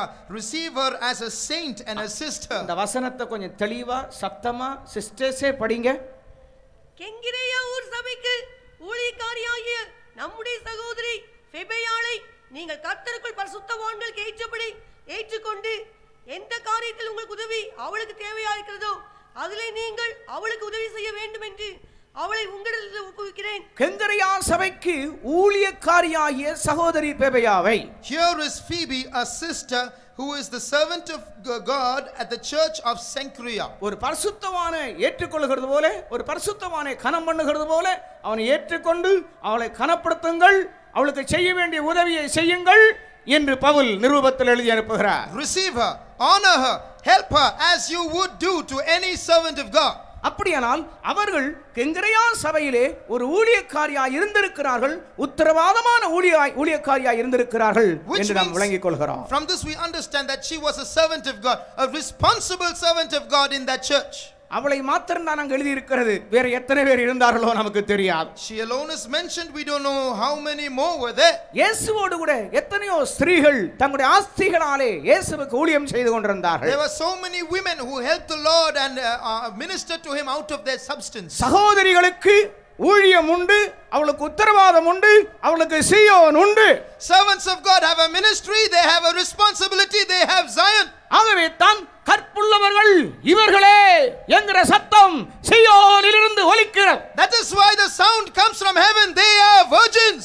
பரிசுத்த பவுல் தீமோத்தேயுக்கு எழுதும்போது சொல்லுகிறார், ஸ்திரீகள் சபையில பேசக்கூடாதுன்னு சொல்லுகிறார். St. Paul writes to Timothy, let the women keep silence in churches. அவள் ஏதாவது காரியத்தை கற்றுக்கொள்ள வேண்டுமானால் வீட்டில புருஷனிடத்துல போய் கற்றுக்கொள்ள வேண்டும். If they want to learn anything, let them ask their husbands at home. அந்த ஸ்திரீகள் வேற, இந்த ஊழியக்காரங்க சிஸ்டர்ஸ் வேற. Well, those women are different and these servants of God, the sisters, are different. கல்யாணம் பண்ணி குடும்பத்துல இருக்கிறவங்க சபையில வந்து கலாட்டா பண்ண கூடாது. Those who have committed, those who are married and those who are living a family life should not cause commotion in the church. தேவ ஜனங்கள் கூடி வந்திருக்கிற இடத்துல வாயாடிகளா இருக்க கூடாது. They should not be babblers where people of God are gathered together. அவர்கள் அமைதியுள்ளவர்களாய் நல்லொழுக்கமுள்ளவர்களாய் இருக்க வேண்டும் என்று புத்திமதி சொல்லுகிறார். He is exhorting them to be submissive and subdued in the church. அதே நேரத்தில் பிரதிஷ்டை பண்ணப்பட்டதான கர்த்தருக்காக வேறுபிரிக்கப்பட்டதான ஊழியர்கள் உண்டு. At the same time, there are consecrated servants of God who are sisters who have separated themselves for the Lord. நியாயப்பிரமாண காலத்துக்கு கொஞ்சம் திரும்பி பாருங்கள். Turn back to the law period. அங்கே பரிசுத்த ஸ்தலத்திலேயாகிலும் பிரகாரத்திலேயாகிலும் மகாபரிசுத்த ஸ்தலத்திலேயாகிலும் ஒரு சகோதரிக்கு நுழைய முடியாது. There in the tabernacle, a sister does not have access to the court or to the holy place or to the holy of holies. ஆனால் அதே நேரத்தில் ஜனங்களை உத்தரவாதம் பண்ணும்படியாக மிரியாமை கர்த்தர் வேறுபடுத்தினார். At the same time, Miriam was appointed to be as a leader over the people. மீகா 6ஆம் அதிகாரம் 4ஆம் வசனத்தில் படிக்கும் பொழுது முழு இஸ்ரவேல் ஜனங்களையும் நடத்தி கொண்டு வருவதற்கு 3 முக்கியமான பதவிகள் கொடுக்கப்பட்டிருந்தது. முதல் பதவி மோசேக்கு. படிங்க. நான் உன்னை எகிப்து தேசத்திலிருந்து வரப்பண்ணி அடிமைத்தன வீட்டிலிருந்து உன்னை மீட்டுக் கொண்டு மோசே, ஆரோன், மீரியாம் என்பவர்களை உனக்கு முன்பாக அனுப்பினேன். மூன்றாவது post மிரியாமுக்கு கொடுக்கப்பட்டிருந்தது. Moses, Aaron and Miriam were 3 leaders leading Israel, and Miriam was மோசேயை number 3. போலவும் ஆரோனை போலவும் இந்த மிரியாம் அங்க உள்ள நுழைய முடியாது. Miriam could not enter in like Moses and Aaron. ஆனால் அந்த ஜனத்தை உத்தரவாதத்தோடு நடத்தும்படியாக ஒரு பொறுப்பு மிரியாமுக்கு அந்த நியாயப்பிரமாண காலத்திலேயே கொடுக்கப்பட்டிருந்தது. But in that law period, Miriam was given a responsibility of leading the people. அப்படியானால் பிரியமானே கிருபையின் காலம் எவ்வளவு விசேஷமானது. How much more special than the grace period is, beloved. அவர்கள் பரிசுத்தாவியினால் பரிசுத்தாவியை பெற்று கர்த்தருக்காக தங்களை பிரதிஷ்டை பண்ணிக் கொள்ளும் பொழுது தேவ புத்திரராய் மாறுகிறார்கள். When these sisters surrender themselves and consecrate themselves for the Lord, they become sons of God. கர்த்தராகிய இயேசு கிறிஸ்துவின் வருகையிலே எடுத்துக்கொள்ளப்படுகிற நேரத்தில் உயிர்த்தெழுதலிலே பரலோக ராஜ்யத்திலே சகோதரர் என்றும் அல்லாவிட்டால் ஆண்கள் என்றும் பெண்களும் என்கிறதான நிலவரமே இல்லை. When you be at the rapture, when people are caught up at the coming of the Lord, at the resurrection in heaven, there will be no male female distinctions. அங்கே மிஸ்ஸஸ் மேத்யூ என்றோ Mrs Kannappan என்றோ அங்க கிடையாது. அங்கே எல்லோரும் தேவதூதரை போல் இருப்பார்கள். There will be no Mrs. Matthew or Mrs. Kannapan there. They will all be as angels of God in heaven. ஆண்டவருக்கு ஸ்தோத்திரம். Praise the Lord. அருமையான சகோதரர்களே, ஆண் பெண் என்கிறதான வித்தியாசம் இந்த பூமியோடு கூட ஒளிந்து போகிறது. These male female distinctions perish with this world. நாம் எல்லாரும் தேவபுத்திரராய் சதா காலங்களிலும் பிரகாசிப்போம். We shall enter there to be there forever as sons of God. அப்படிப்பட்ட ஒரு உபதேசத்தை ஒரு ஊழியத்தை உருவாக்கும்படியாகவே ஆண்டவராய் இயேசு கிறிஸ்து சீயோனிலே மூலைக்கல்லாக வைக்கப்பட்டிருக்கிறார். The Lord Jesus Christ has been planted in Zion as the chief cornerstone so that he might establish such a ministry on earth. சீயோனை கட்டும்படியாக முதலாவது கிறிஸ்துவே சீயோனில் மூலைக்கல்லாக வைக்கப்பட்டார். To build Zion, first of all Jesus Christ was placed in Zion as the cornerstone. ஆகவே அருமையானவர்களே, கற்புள்ளவர்கள் இவர்களே என்று சொல்லும் பொழுது அங்கே ஸ்திரீகளும் இருக்கிறார்கள். Therefore, beloved, these are virgins, shows that there are women there also. கர்த்தருக்கு ஸ்தோத்திரம். Praise the Lord. அடுத்தபடியாக நீங்க பார்க்கும் பொழுது After that, ஆட்டுக்குட்டியானவர் எங்க போனாலும் அவரை பின்பற்றுகிறவர்கள் இவர்களே. these are they which follow the lamb wherever the lamb goes. அவங்க ஒரே இடத்துல இருக்க முடியாது. ஆட்டுக்குட்டியானவர் போரிடமெல்லாம் போக வேண்டாம். They can't stay in one place. Where the lamb goes, they have to go. அதுதான் கொஞ்சம் கஷ்டமான காரியம். This is the difficult part. அவர் போகிற இடமெல்லாம் போகணும். பேதுரு முதல்ல கல்யாண வீட்டுக்கு போனார். அங்க போனா என்ன திராட்சரசம், தண்ணீர் திராட்சரசமாக மாதிரி இருக்கிறது, வேற என்னமெல்லாமோ special கிடைச்சிருக்கான். Wherever he has to go, they have to go. Peter followed him to the wedding house at Cana, and there the water turned into wine. They must have had special delicacies there. ஆனால் கல்வாரிக்கு போகிற நேரத்திலே பேதுருவால் அங்க நிற்க முடியவில்லை. But when the lamb went to Calvary, Peter could not go there. அங்கே யாரும் அவரோடு கூட இல்லை. There was no one with him. அருமையானவர்களே, ஒரு தேவனுடைய ஊழியக்காரன் ஒரே இடத்திலே அவன் கூடாரம் போட்டு அங்கேயே அஸ்திவாரம் போட்டு உட்கார முடியாது. A servant of God cannot spread his tent and lay his foundation in one place. அவன் ஆட்டுக்குட்டியானவர் போகிற இடத்திலே அவன் கொண்டு போகப்பட வேண்டும். Where the lamb goes, he has to go. எந்த சூழ்நிலையாயிருந்தாலும் சந்தோஷமாக அவன் ஆட்டுக்குட்டியானவருக்கு பின்னால போக வேண்டும். In every situation, he has to follow the lamb happily. March மாதம் 12ஆம் தேதி காலை 8 மணி நான் மரணத்தோடு போராடி கொண்டிருக்கிறது போல இருக்கிறேன். On March 12th at 8 o'clock, I was struggling with death. என்னுடைய கால்களை தூக்க வேண்டுமானால் ஒரு 3 பேராக வேண்டாம். Just to lift up my feet, I needed the help of at least 3 people. ஒரு 2-3 பேர் சேர்ந்தா தான் என்ன நான் எழும்ப முடியும். I can get up only if 2 or 3 people get together and help me. அப்பொழுதுதான் சியோனிலிருந்து உத்தரவு டெலிபோன் வருகிறது, உங்களுக்கு திருச்சிக்கு transfer. Then came the telephone message from Zion, you are transferred to Trichy. எவ்வளவு நீங்க என்ன நினைப்பீங்க? What would your reaction have been? இயேசு சொன்னது போல ஒரு சின்ன ஒரு இருள் போல தோன்றினது, ஒரு சின்ன கலக்கம் போல தோன்றுகிறது. As Jesus said, there was a small wee bit of darkness and a small bit of confusion. ஒரு நிமிஷத்துக்குள்ளே அப்பாலே போ சாத்தானே என்று சொல்லிக்கொண்டு நீர் எனக்கு இந்த ட்ரான்ஸ்ஃபரை தந்தபடியினால் உமக்கு ஸ்தோத்திரம் என்று 1 மணி நேரம் என் தேவனை ஸ்தோத்தரித்தேன். For within 1 minute I suddenly said, get thee behind me, Satan, and I praise God for 1 hour because he gave me the transfer. இது உம்மால வந்ததுக்காக உமக்கு ஸ்தோத்திரம். Lord, I praise you because this has come from you. 4 பகுதிகளில் இருந்தும் எனக்கு telephone வருகிறது, நீ என்ன செய்ய போகிறாய் இப்போது? Telephone calls from all directions. What are you going to do? இந்த நிலையில் நீ இருக்கிறாயே, நீ என்ன செய்ய போகிறாய்? In this condition, what are you going to do? என்னுடைய உள்ளான மனுஷன் சொல்லுகிறான், ஆட்டுக்குட்டியானவர் எங்கு போனாலும் நான் அவரை பின்பற்றுவேன். My inner man kept saying, where the lamb goes, I shall go. கர்த்தருக்கு ஸ்தோத்திரம். Praise the Lord. ஆகையினால தான் பிரியமானவர்களே, இந்த சத்தியத்தை தைரியமாய் பேசுவதற்கு எங்களுக்கு உரிமை உண்டு. That is why, beloved, we have the right to speak this truth boldly. எந்த இடமாயிருந்தாலும் சரி, ஆண்டவர் எங்களை எங்கே கொண்டு போகிறாரோ அங்கே நாங்கள் புறப்பட்டு செல்ல ஆயத்தமுடையவர்களாய் இருக்கிறோம். Wherever it might be, where the Lord takes us, we are ready to go. ஊழியம் செய்கிற ஊழியர்களே, அங்கங்கே உட்கார்ந்து கேட்டுக்கொண்டிருக்கிறவர்களே, இந்த பாதையை நீங்கள் பின்பற்ற முடியுமா? Servants of God who are doing their ministry, those who are seated here and there, are you able to follow this path? வரப்போகிற நித்தியத்தை ஆளுகை செய்வதென்பது சாதாரணமான காரியம் அல்ல பிரியமானவர்களே. Ruling in eternity is not an ordinary thing, beloved. இதை பிரசங்கிக்கிற நேரத்தில் பெருமை பிடிச்சவனு சொல்லுவாங்க. கர்த்தருக்கு ஸ்தோத்திரம். பெருமை பிடிச்சவனு சொல்லுவாங்க. இத பிரசங்கம் பண்ற நேரத்துல பெருமை பிடிச்ச கூட்டம் இது. When you preach, these people will say this is a proud lot. பிரியமானவர்களே, பெருமையினால இல்ல, சந்தோஷத்தினால சொல்லுகிறோம். We are saying this not because of pride, we are saying it out of happiness. ஆண்டவருடைய நாமத்துக்காக எந்த ஒரு கஷ்டத்தை அனுபவித்தாலும் பிரியமானவர்களே, அந்த அன்புக்கு ஈடாகவே செய்யாது. Now, no matter how much suffering we endure for the Lord's sake, there is nothing that can compensate that love that he bestowed on us. இன்றைக்கும் சிரசு முதல் பாதம் வரையிலும் ஒவ்வொரு எலும்புகளும் ஒவ்வொரு நரம்புகளும் மாம்ச சதை முழுவதும் என் இயேசுவுக்காகவே தவித்துக் கொண்டிருக்கிறார். Even now, from head to foot, all my bones, all my nerves and all my flesh is now yearning for Jesus. இந்த ஊழியத்திற்காக ஒரு பானபலியாய் வார்க்க வேண்டும் என்றே ஜீவியம் முழுவதும் தவித்துக் கொண்டிருக்கிறார். My whole life is yearning so that I might lay myself down as a drink offering. ஆட்டுக்குட்டியானவர் எங்கு போனாலும் அவரை பின்பற்றுகிறவர்கள் இவர்களே. These are they which follow the lamb whithersoever he goeth. கர்த்தருக்கு ஸ்தோத்திரம். Praise the Lord. இவர்கள் எப்படிப்பட்டவர்களாக இருக்கிறார்கள்? What kind of people are they? நாம் அந்த பகுதியை படிக்கிற நேரத்திலே, when we read this place, அங்கே அவர்கள் மனுஷன் படிங்க, 4ஆம் வசனம் படிங்கள்.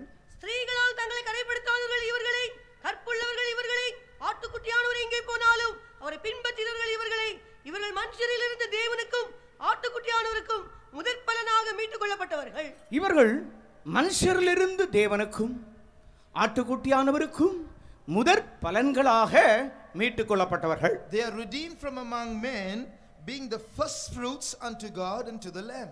மனுஷர்ல இருந்து தேவனுக்கும் ஆட்டுக்குட்டியானவருக்கும் முதற் பலன்களாக மீட்டுக் கொள்ளப்பட்டவன் சொல்லும் பொழுது, when it is said that they are redeemed from among men to be first fruits unto God and the Lamb, மாம்ச சம்பந்தமான ஐக்கியத்தில் இருந்து வேறு பிரிக்கப்பட்டவர்கள். they are separated from carnal ties. அடுத்த அதுக்கு முந்தின பகுதியிலே பூமியில் இருந்து மீட்டுக் கொள்ளப்பட்டவர்கள் என்று சொல்லப்பட்டிருக்கிறார். And after that, before that, we read that they are redeemed from the earth in verse 3. அந்த பாட்டு பூமியிலிருந்து மீட்டுக் கொள்ளப்பட்ட 144,000 பேரே அல்லாமல் வேறொருவரும் கற்றுக்கொள்ள கூடாது. அவர்கள் மனுஷரிலிருந்து மீட்டுக் கொள்ளப்பட்டிருக்கிறார்கள், பூமியிலிருந்தும் மீட்டுக் கொள்ளப்பட்டிருக்கிறார்கள். They are redeemed from the earth and from amongst men. பூமியிலே இருந்து மீட்டுக் கொள்ளப்பட்டாங்கன்னு சொன்னா அவங்களுக்கென்று அவங்களுடைய பேர்ல நிலமோ பொருளோ ஒன்றுமே இல்லை. Which redeemed from the earth means that they have no property or wealth or land in their name. இவருடைய வாயிலே கபடம் காணப்படவில்லை. There is no guile in their mouth. சத்தியத்தை அநியாயத்தினாலே அடக்கி வைத்து சந்தர்ப்பவாதிகளாக நிற்கிறவர்கள் அல்ல. They are not those who keep back the truth and wait for the suitable circumstance. தேவனுடைய சிங்காசனத்துக்கு முன்பாக மாசில்லாதவர்களாய் காணப்படுகிறார்கள். They are without fault before the throne of God. இவர்கள்தான் சீயோனிலே நிற்கிறவர்கள். These are they which stand in Zion. இந்த சீயோன் என்பது எங்கே இருக்கிறது? Where is this Zion? இதுதான் தேவனுடைய வலது பார்சம். That is the right hand of the Father. அல்லாவிட்டால் கிறிஸ்து அங்கேதான் இருக்கிறார். Or Christ is in that place. அவரோடு கூட இவர்கள் இருக்கிறார்கள். They are with him. சபையை ஒரு ஆலயமாக மாளிகையாக படிக்கிற நேரத்தில் when we consider the church as a building, முதலாவது கிறிஸ்துவும் இரண்டாவது அஸ்திபார கற்களாக அப்போஸ்தல தீர்க்கதரிசிகளும் காணப்படுகிறார்கள். First of all, Christ the cornerstone, and then we see the apostles and prophets as the foundation stone. கிறிஸ்துவும் அந்த அப்போஸ்தல தீர்க்கதரிசிகள் அல்லாவிட்டால் அந்த அஸ்திபார கற்கள் அதுதான் சீயோன் என்று அழைக்கப்படுகிறது. Christ and the apostles and prophets, the foundation stones, that is Zion. சபையினுடைய பாரத்தை சுமந்து கொண்டு ஜீவிக்கிறவர்கள். They bear the burden of the church and live. அஸ்திபாரம் என்று சொல்ல காரணம் என்னவென்று கேட்டால் அவர்கள் சுமக்கிறவர்கள், தாங்குகிறவர்கள், ஏந்துகிறவர்கள், சகிக்கிறவர்கள்.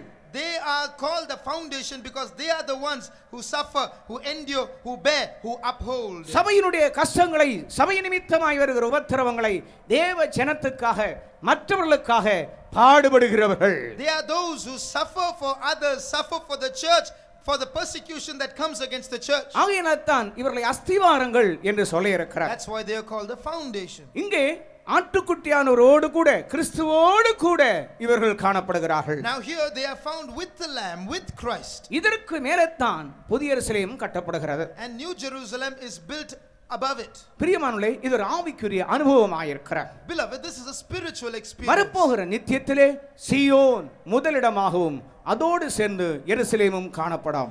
In eternity, Zion takes the first place, and along with it is New Jerusalem. இந்த பூர்ண அளவில் பரிசுத்தவான்கள் பூர்ணத்துக்குள்ள வரும் பொழுது கர்த்தர் மகிமையிலே வெளிப்படுவார். When the saints of God attain that state of perfection, the Lord will appear in glory.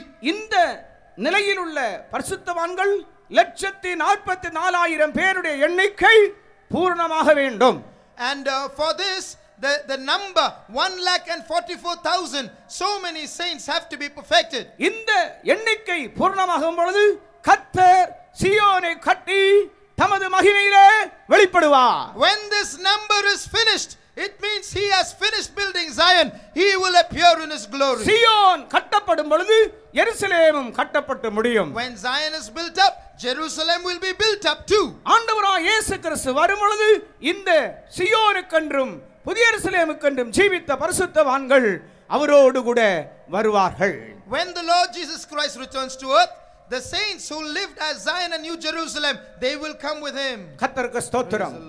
இதுவரைக்கும் நாம் நித்தியத்தை குறித்து 4 வாசஸ்தலங்களை பற்றி படித்தோம். Till now we studied about 4 habitations in eternity. உன்னதத்திலே பரலோகத்திலே உலக தோற்றத்திற்கு முன் மனுஷனுக்காக ஆயத்தமாக்கப்பட்டதும் கிறிஸ்து கல்வாரியிலே மரித்த பின்பு உயிர்த்தெழும்பி பிதாவுடைய வலது வாரசத்துக்கு போய் ஆயத்தம் பண்ணி கொண்டிருக்கிறதுமான வாசஸ்தலங்கள். The habitations, some of which have been prepared from the foundation of the world, and some others which have been prepared after the Lord Jesus Christ died at Calvary, rose again, ascended to the right hand of the Father. புதிய பூமியானது ரட்சிக்கப்படுகிற ஜனங்களுக்கும் புதிய வானமானது பழைய ஏற்பாட்டு பரிசுத்தவான்கள் பொதுவான இரத்த சாட்சிகள் ஏனோக் எலியா உபத்திரவ காலத்து இரத்த சாட்சிகள் இவர்கள் அனைவரும் இந்த புதிய வானத்திலே காணப்படுவார்கள் என்று நான் கடந்த நாட்களிலே சொன்னேன். During the past days I told you how the saved will be seen in new earth and in new heaven, the general martyrs, the martyrs of the tribulation period, the Old Testament saints, and Enoch and Elijah will be seen there. கிருபையின் காலமாகிய இந்த காலத்திலே பரிசுத்தாவியினால் நிரப்பப்பட்டு பரிசுத்தமாக்கப்பட்டு முற்றிலும் ஜெயாளிகளாய் விளங்குகிற விசுவாசிகளும் ஜெயங்கொண்டவர்களாகிய தேவனுடைய ஊழியர்களும் புதிய எருசலேமாகவும் சீயோனாகவும் வெளிப்படுவார்கள். In the New Testament, in this grace period, children of God who have received the Holy Spirit, who have been sanctified, who have become overcomers, and who have become perfected servants of God and believers, they shall be seen in eternity as Zion and New Jerusalem respectively. ஆண்டவருக்கு ஸ்தோத்திரம். Praise the Lord. ஆனால் இனிமேல் கீழே நரகத்தில் உள்ள வாசஸ்தலத்தை பற்றி நாம் சிந்திக்க வேண்டும். Now we shall read of a habitation that is below in hell. வெள்ளை சிங்காசன நியாய தீர்ப்புக்கு பின்பு, after the white throne judgment, நீங்கள் வெளிப்படுத்தின விசேஷம் 20ஆம் அதிகாரம், turning to Revelation chapter 20, 11ஆம் வசனத்திலிருந்து படியுங்கள். 11ஆம் வசனம், verse 11 onwards. பின்பு நான் பெரிய வெள்ளை சிங்காசனத்தையும் அதன் மேல் வீற்றிருக்கிறவரையும் கண்டேன். அவருடைய சமூகத்திலிருந்து பூமியும் வானமும் அகன்று போயின. அவைகளுக்கு இடம் காணப்படவில்லை. மரித்தோராகிய சிறியோரையும் பெரியோரையும் தேவனுக்கு முன்பாக நிற்க கண்டேன். அப்பொழுது புஸ்தகங்கள் திறக்கப்பட்டன. ஜீவ புஸ்தகம் என்னும் வேறொரு புஸ்தகமும் திறக்கப்பட்டது.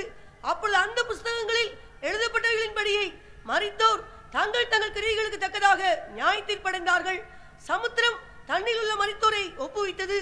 மரணமும் பாதாளமும் தங்களில் உள்ள மரித்தோரை ஒப்புவித்தன. யாவரும் தங்கள் தங்கள் கிரியைகளின்படியே நியாய தீர்ப்படைந்தார்கள்.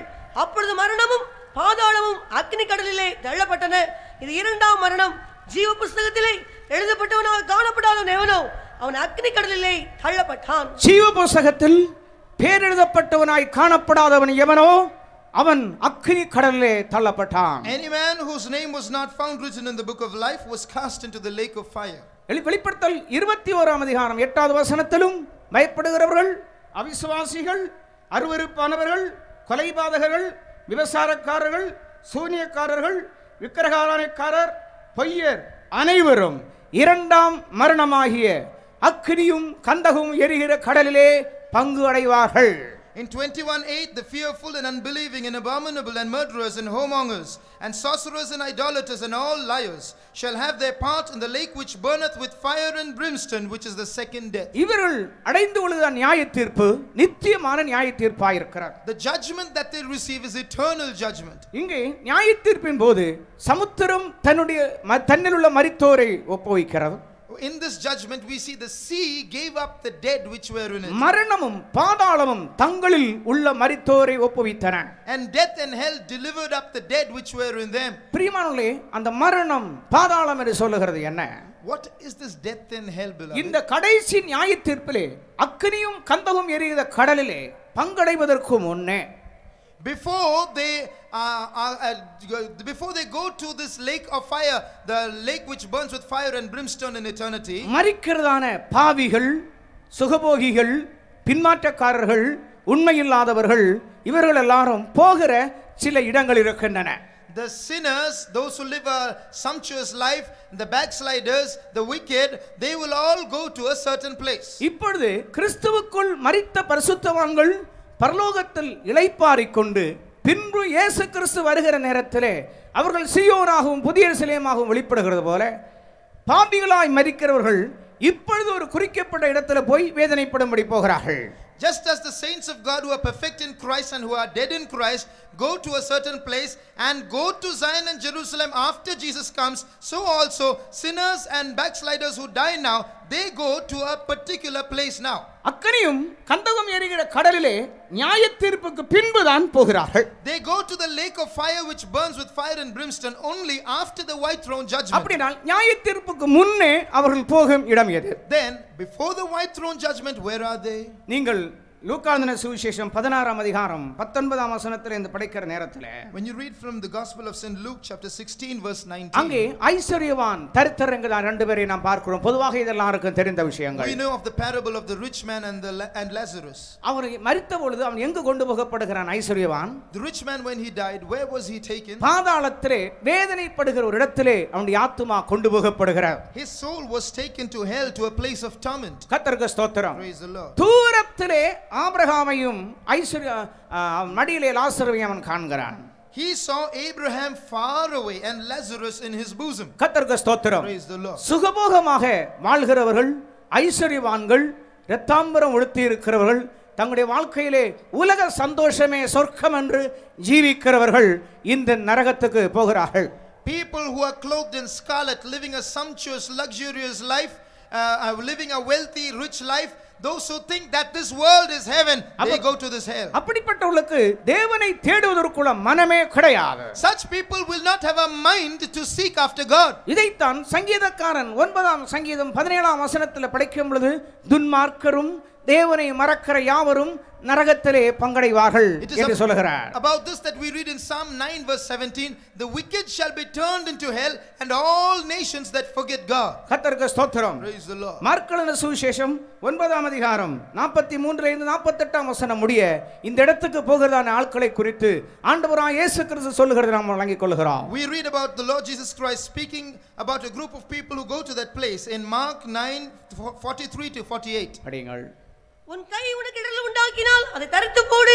நீ இரண்டு கையுடையவனாய் அவியாத அக்கினியுள்ள நரகத்திலே போவதை பார்க்கிலும் ஊனனாய் ஜீவனுக்குள் பிரவேசிப்பது உனக்கு நலமாயிருக்கும். 48வது வசனம் வரை படிக்கிற நேரத்திலே வாழ்க்கையிலே இடரல் உண்டாக்குறவர்கள் இந்த நரகத்துக்கு போகிறார்கள். When we read up to verse 48, we read that those who offend others, they will go to hell. தங்களுக்கும் அவர்கள் இடரலாய் இருக்க கூடாது, மற்றவர்களுக்கும் இடரலாய் இருக்க கூடாது. They should offend neither themselves nor others. இயேசு சொன்னார், இந்த சிறியரில் ஒருவனுக்கு இடரல் உண்டாக்குறவனுடைய கழுத்திலே எந்திர கல்லை கட்டி சமுத்திரத்தின் ஆழத்துல கொண்டு போகணும், வேற ஒரு கல்லங்க செங்கல்ல கட்டி போடணும் சொல்லவில்லை. The Lord said, if anyone offends one of these little ones, he should a millstone should be hanged about his neck and he should be cast in the sea. ஏன் எந்திர கல்லை கட்ட சொன்னார்? Why a millstone? கீழே போயாச்சுன்னா எழும்பி வரவே கூடாது. Once he goes down, he should not come up by any chance. இடரல் உண்டாக்குறவளை குறித்து தேவன் அவ்வளவு வைராக்கியம் உள்ளவராயிருக்கிறார். God is so zealous about those who create offenses. தேவனுடைய ஜனங்கள் யாருக்கும் இடரலாய் இருக்காதீர்கள். People of God should not be an offense to anyone. இடர்கள் நிமித்தம் உலகத்துக்கு ஐயோ என்று வேதம் சொல்லுகிறார். Woe unto the world because of offenses, says the Bible. நம்முடைய வார்த்தைகள் நம்முடைய கிரியைகள் அனைத்தும் மற்றவர்களுக்கு இடரலற்றதாய் இருக்கும்படி நம்மை தாழ்த்தி ஜீவிப்போமாக. May we humble ourselves and live so that our words and our works may not be offensive to anyone. கர்த்தருக்கு ஸ்தோத்திரம். Praise the Lord. மரணம் நரகம் பாதாளம் என்கிற இடத்திலே அப்படிப்பட்டவர்கள் கடந்து போகிறார்கள். Such people will go to the place called death and hell. இரண்டாவது யோபின் புத்தகம் 10ஆம் அதிகாரத்தில் படிக்கிற நேரத்தில் Then secondly, turning to Job chapter 10, 22ஆம் வசனத்திலே இருந்து அங்கே புறம்பான ஒரு இருளை போனால் திரும்பி வராத தேசத்தை பற்றி யோபு சொல்லுகிறார். there in verse 20 to 22 onwards we read of a land of no return, a bottomless pit. அங்கே இருளும் அங்கே ஒளியும் இருளாக கூடியதான ஒரு தேசம் என்று சொல்லப்பட்டிருக்கிறது. A land where even the light is darkness. இங்கே போகிற மனுஷர்கள் யார்? Who goes to this place? முதலாவது மத்தேயு சுவிசேஷம் 22ஆம் அதிகாரம் 13ஆம் வசனத்தை படிக்கும் பொழுது, First of all, when you read Matthew 22 verse 13, அங்கே கல்யாண வஸ்திரம் தரித்திராத ஒரு மனுஷனை பற்றி பார்க்கிறோம். there we see a man who was without his wedding garment. கல்யாண வஸ்திரம் இல்லாதவன் அவனை கையையும் காலையும் கட்டி புறம்பான இருளிலே கொண்டு போடும்படியாக ராஜா கட்டளையிடுகிறார். The king ordered his servants to bind that man hand and foot, take him away and cast him into outer darkness. அருமையானவர்களே, இந்த கல்யாண வஸ்திரம் என்பது என்ன? What is this wedding garment, beloved? நாம் பரிசுத்தாவின் அபிஷேகத்தை பெற்றுக்கொள்ளும் பொழுது மீட்கப்படும் நாளுக்காக கிறிஸ்துவுக்காக முத்திரையிடப்படுகிறோம். When we receive the Holy Spirit, we are sealed unto Christ unto the day of redemption. கர்த்தருக்காக நியமனம் செய்யப்படுகிறோம். We are engaged to Christ. பொதுவாக ஒரு என்கேஜ்மென்ட்க்கு மணவாளன் ஒரு வஸ்திரத்தை கொண்டு மணவாட்டிக்கு கொடுப்பான். Usually during an engagement, the bridegroom will give a new piece of garment to the bride. அன்றைக்கு அவன் சொல்லுகிறான், இது ஒரு முதலாவதாக நான் உனக்கு கொடுக்கிற வஸ்திரம். He tells her, I give this to you as an advance. அது கல்யாணத்துக்கு முன்னே கொடுக்கப்படுகிறது. It is given before the wedding. கர்த்தருக்கு ஸ்தோத்திரம். Praise the Lord. இந்த வஸ்திரத்தை காத்துக்கொள்ள வேண்டாம். You have to keep this garment. நீ என்னுடையவள் என்று சொல்லி அவன் உரிமை பாராட்டுவதற்கு அது ஒரு ஆதாரமாக இருக்கிறது. It is a sign to show that you are mine. பரிசுத்தாவியின் அபிஷேகத்தின் மூலமாக நாம் கர்த்தருக்கு சொந்தமாய் மாறுகிறோம். Through the baptism of the Holy Spirit, we belong to God. அந்த அபிஷேகத்தை ஒரு மனுஷன் இழந்து விட்டால் கல்யாண வஸ்திரம் இல்லாதவன். If a man loses that anointing, he has lost his wedding garment. அபிஷேகத்தை இழந்து போகிற மனிதன் கல்யாண வஸ்திரம் இல்லாதவன். A man who has lost the anointing has lost his wedding garment. அப்படிப்பட்டவர்கள் புறம்பான இருளிலே தள்ளப்படுவார்கள். Such people will be cast into outer darkness. இரண்டாவது மத்தேயு 8ஆம் அதிகாரம் 12ஆம் வசனத்தில் படிக்கும் பொழுது, After that, when we read from Matthew chapter 8 verse 12, சிலர் கிழக்கிலும் மேற்கிலும் தெற்கிலும் இருந்து ஆபிரகாம் ஈசாக்கு யாக்கோபோடே பந்தி இருப்பார்கள். Many shall come from the east and the west and shall sit down with Abraham, Isaac and Jacob. படிங்கள். அநேகர் கிழக்கிலும் மேற்கிலும் இருந்து வந்து பரலோக ராஜ்யத்தில் ஆபிரகாம் ஈசாக்கு யாக்கோபினோட பந்தி இருப்பார்கள். ராஜ்யத்தின் புத்திரரும் புறம்பானைகளிலே தள்ளப்படுவார்கள். அங்கே அழுகையும் பற்கடிப்பும் உண்டாயிருக்கும் என்று உங்களுக்கு சொல்கிறேன் என்றார். ராஜ்யத்தின் புத்திரரோ புறம்பான இருளிலே தள்ளப்படுவார்கள். The children of the kingdom shall be cast into outer darkness. இவர்கள் தங்களை நீதிகரித்துக் கொண்டு ஜீவித்தவர்கள். These are people who lived justifying மற்றவர்களை அற்பமாய் எண்ணி தங்களுடைய பாரம்பரியங்களை சார்ந்து ஜீவித்தவர்கள். They are those who despised others and were proud about their tradition. Abraham எங்களுக்கு பிதா என்று தைரியமாய் சொன்னார்கள். Boldly they would say, Abraham is our father. ஆண்டவராகிய இயேசு கிறிஸ்து சொன்னார், ஆபிரகாம் உங்கள் பிதாவாய் இருப்பாரானால் நீங்கள் அவர் செய்த கிரியைகளை செய்யலாமே. Then Jesus said, if you are the children of Abraham, do the works of Abraham. தங்களை ஆபிரகாமின் சந்ததியார் என்று சொல்லிக் கொண்டிருந்தார்கள். ஆனாலோ பிசாசின் பிள்ளைகளாய் இருந்தார்கள். They called themselves the seed of Abraham, but actually they were the children of the devil. பூர்வீக கிறிஸ்தவர்கள் என்று சொல்லுவார்கள், மனம் திரும்பாதவர்களாய் இருப்பார்கள். They call themselves traditional Christians, but they have no experience of repentance. பூர்வீகமாக ஆராதனைகளுக்கு ஆலயங்களுக்கு செல்வார்கள், பாவத்திலே இருந்து விடுதலை இல்லாதவர்களாய் இருப்பார்கள். Generation to generation they go to church, but there is no forgiveness of sins. அவர்களை தான் ராஜ்யத்தின் புத்திரர் என்று வேதம் சொல்லுகிறது. The Bible calls them the children of the kingdom. ராஜ்யத்தின் புத்திரர் புறம்பான இருளிலே தள்ளப்படுவார்கள். The children of the kingdom shall be cast into outer darkness. மூன்றாவதாக நீங்க படிக்கிற நேரத்திலே Thirdly, பிரயோஜனமற்றதான ஊழியக்காரர்கள். the unprofitable servant. மத்தேயு சுவிசேஷம் 25ஆம் அதிகாரம் படிக்கும் பொழுது Matthew chapter 25 30வது வசனத்திலே verse 30. தாலந்துகளை புதைத்து வைத்தவன், A man who buried his talents, தனக்கு கொடுத்ததான தாலந்தை வியாபாரம் பண்ணாதபடி அதை புதைத்து வைத்தவன், did not do business with the talents given him, he buried them. சரியான சோம்பேறி. A real lazy man. ஆண்டவருக்கு ஸ்தோத்திரம். Praise the ஒரு Lord. ஜெபத்துக்கும் ஒழுங்கா போக மாட்டான். Never goes to any prayer ஒரு properly. ஆராதனைக்கும் ஒழுங்கா பங்கெடுக்க மாட்டான். Never goes to any service properly. 10:30 மணி 11 மணிக்கு வருவான், பிரசங்க டைம்ல வருவான். Only when it's preaching time he will come at 10:30, 11 o'clock. ஆண்டவருக்கு ஸ்தோத்திரம். Praise the Lord. அவன் வேற ஒரு ஆண்டவருடைய ஊழியத்துல பங்கே பெற மாட்டான். He will have no part in the ministry of God. இவனை பிரயோஜனமற்ற ஊழியக்காரன் சொல்லி இருக்கிறார். The Bible calls him an unprofitable servant. 5 தாலந்து வாங்கின உண்மையுள்ளவனாய் இருந்தான். The man who received 5 talents was faithful. 2 தாலந்து வாங்கின அவன் 2 சம்பாதித்தான். He who received 2 talents earned 2 other. இவன் என்ன செய்தான்? What did this man do? ஒன்று தானே இருக்கிறது சொல்லி புதைத்து வைத்தான். Oh, I have just one, he said, and buried it. ஒன்றிலும் உண்மையாய் இருக்க வேண்டாம். You should be faithful even in one. தேவன் உங்களுக்கு கொஞ்சம் கொடுத்திருந்தால் அந்த கொஞ்சத்திலே உண்மையுள்ளவளாய் இருக்க வேண்டும். God may have given you little, but be faithful in that little. பிரயோஜனமற்ற ஊழியக்காரனை புறம்பான இருளிலே தள்ளி போடுங்கள். To cast ye that unprofitable servant into the outer darkness. அடுத்தபடியாக நாம் படிக்கிற நேரத்திலே After that, ஆதி மேன்மையை காத்துக்கொள்ளாத தூதர்கள், the angels that did not preserve their first estate. யூதா 6ஆம் வசனத்திலும் Jude verse 6. 2 பேதுரு 2ஆம் அதிகாரத்தின் 4ஆம் வசனம் படிக்கிற நேரத்தில் ஆதி மேன்மையை காத்துக்கொள்ளாத தூதர்களை அந்தகார சங்கிலியினாலே கட்டி நித்திய நியாய தீர்ப்புக்காக புறம்பான இருளிலே கட்டி வைத்திருக்கிறார். 2 Peter 2:4 also we see that the angels that kept not their first estate but left their own habitation shall be bound with everlasting chains under darkness unto the judgment of the great day. கர்த்தருக்கு ஸ்தோத்திரம். Praise the Lord. இவர்கள் எல்லோரும் அந்த புறம்பான இருளுக்கு போகிறார்கள். All these people go to outer darkness. பிலேயாமுடைய வழியிலே நடந்து செம்மையான வழியை விட்டு விலகி போனவர்கள். They are those who have turned aside after the way of Balaam. தங்களுடைய அவமானங்களை நுரை தள்ளுகிறவர்கள். They are those who show their shame. தேவ ஜனங்களை தூஷிக்கிறவர்கள். They blaspheme the people of God. இவர்களுக்கு ஐயோ காயீனின் வழியில் நடந்தவர்கள் என்று யூதா சொல்லுகிறார். Woe unto them, for they have gone in the way of Cain, says Jude. தமக்கு விரோதமாய் கடினமான வார்த்தைகளை பேசுகிறவர்கள். They are those who use hard words against them. பிரிந்து போகிறவர்களும் ஜென்ம சுபாவத்தாருமாய் இருக்கிறார்கள். These are they that are sensual, having separated themselves. நீங்களோ பிரியமானவர்களே கிறிஸ்துவை இவ்விதமாய் கற்றுக்கொள்ளவில்லை என்று சொல்லப்பட்டிருக்கிறார். But ye have not so learned Christ, beloved. ஆகவே உங்களுக்கு ஒப்புவிக்கப்பட்ட தாலந்துகள் வரங்களிலே உண்மையுள்ளவர்களாயிருங்கள். Therefore be faithful in the graces and gifts and talents that God has given you. பொருளாசையிலே பழகாதிருங்கள். Don't be habituated with covetousness. செம்மையான வழிகளை விட்டு விலகாதிருங்கள். Don't leave the upright way. மார்க்கம் தப்பி அலைகிற நட்சத்திரங்களைப் போல அங்குமிங்கும் அலையாதிருங்கள். Don't be wandering about here and there like wandering stars. அவர்களுக்காக என்றென்றைக்கும் காரிருளிலே வைக்கப்பட்டிருக்கிறார். For whom is reserved the blackness of darkness forever. பாதாளத்திலே இன்னொரு இடம் இருக்கிறது. In hell there is another place. அதற்கு பாதாள குழி என்று இருக்கிறது. It is called the pit of hell. உபத்திரவ காலத்திலே நியாயத்தீர்ப்பு செலுத்தும்படியாக அங்கே சில அசுத்தாவிகளை அது கட்டி வைத்திருக்கிற இடம். It is a place where certain evil spirits are bound to persecute people in the tribulation period. வெளிப்படுத்தின விசேஷம் 17ஆம் அதிகாரம் 8ஆம் வசனத்திலும் 20ஆம் அதிகாரம் 1 முதல் 3ஆம் வசனங்களும் இந்த பாதாள குழியை பற்றி நாம் படிக்கிறோம். We read about this bottomless pit in Revelation chapter 17 verse 8 and Revelation 20:1 to 3. இதெல்லாம் பூமிக்கு கீழே இப்பொழுது பாவிகள், துன்மார்க்கர்கள், அசுத்தாவிகள் வாசம் பண்ணும் இடங்களாயிருக்கின்றன. All these are places where the sinners, the wicked and evil spirits dwell.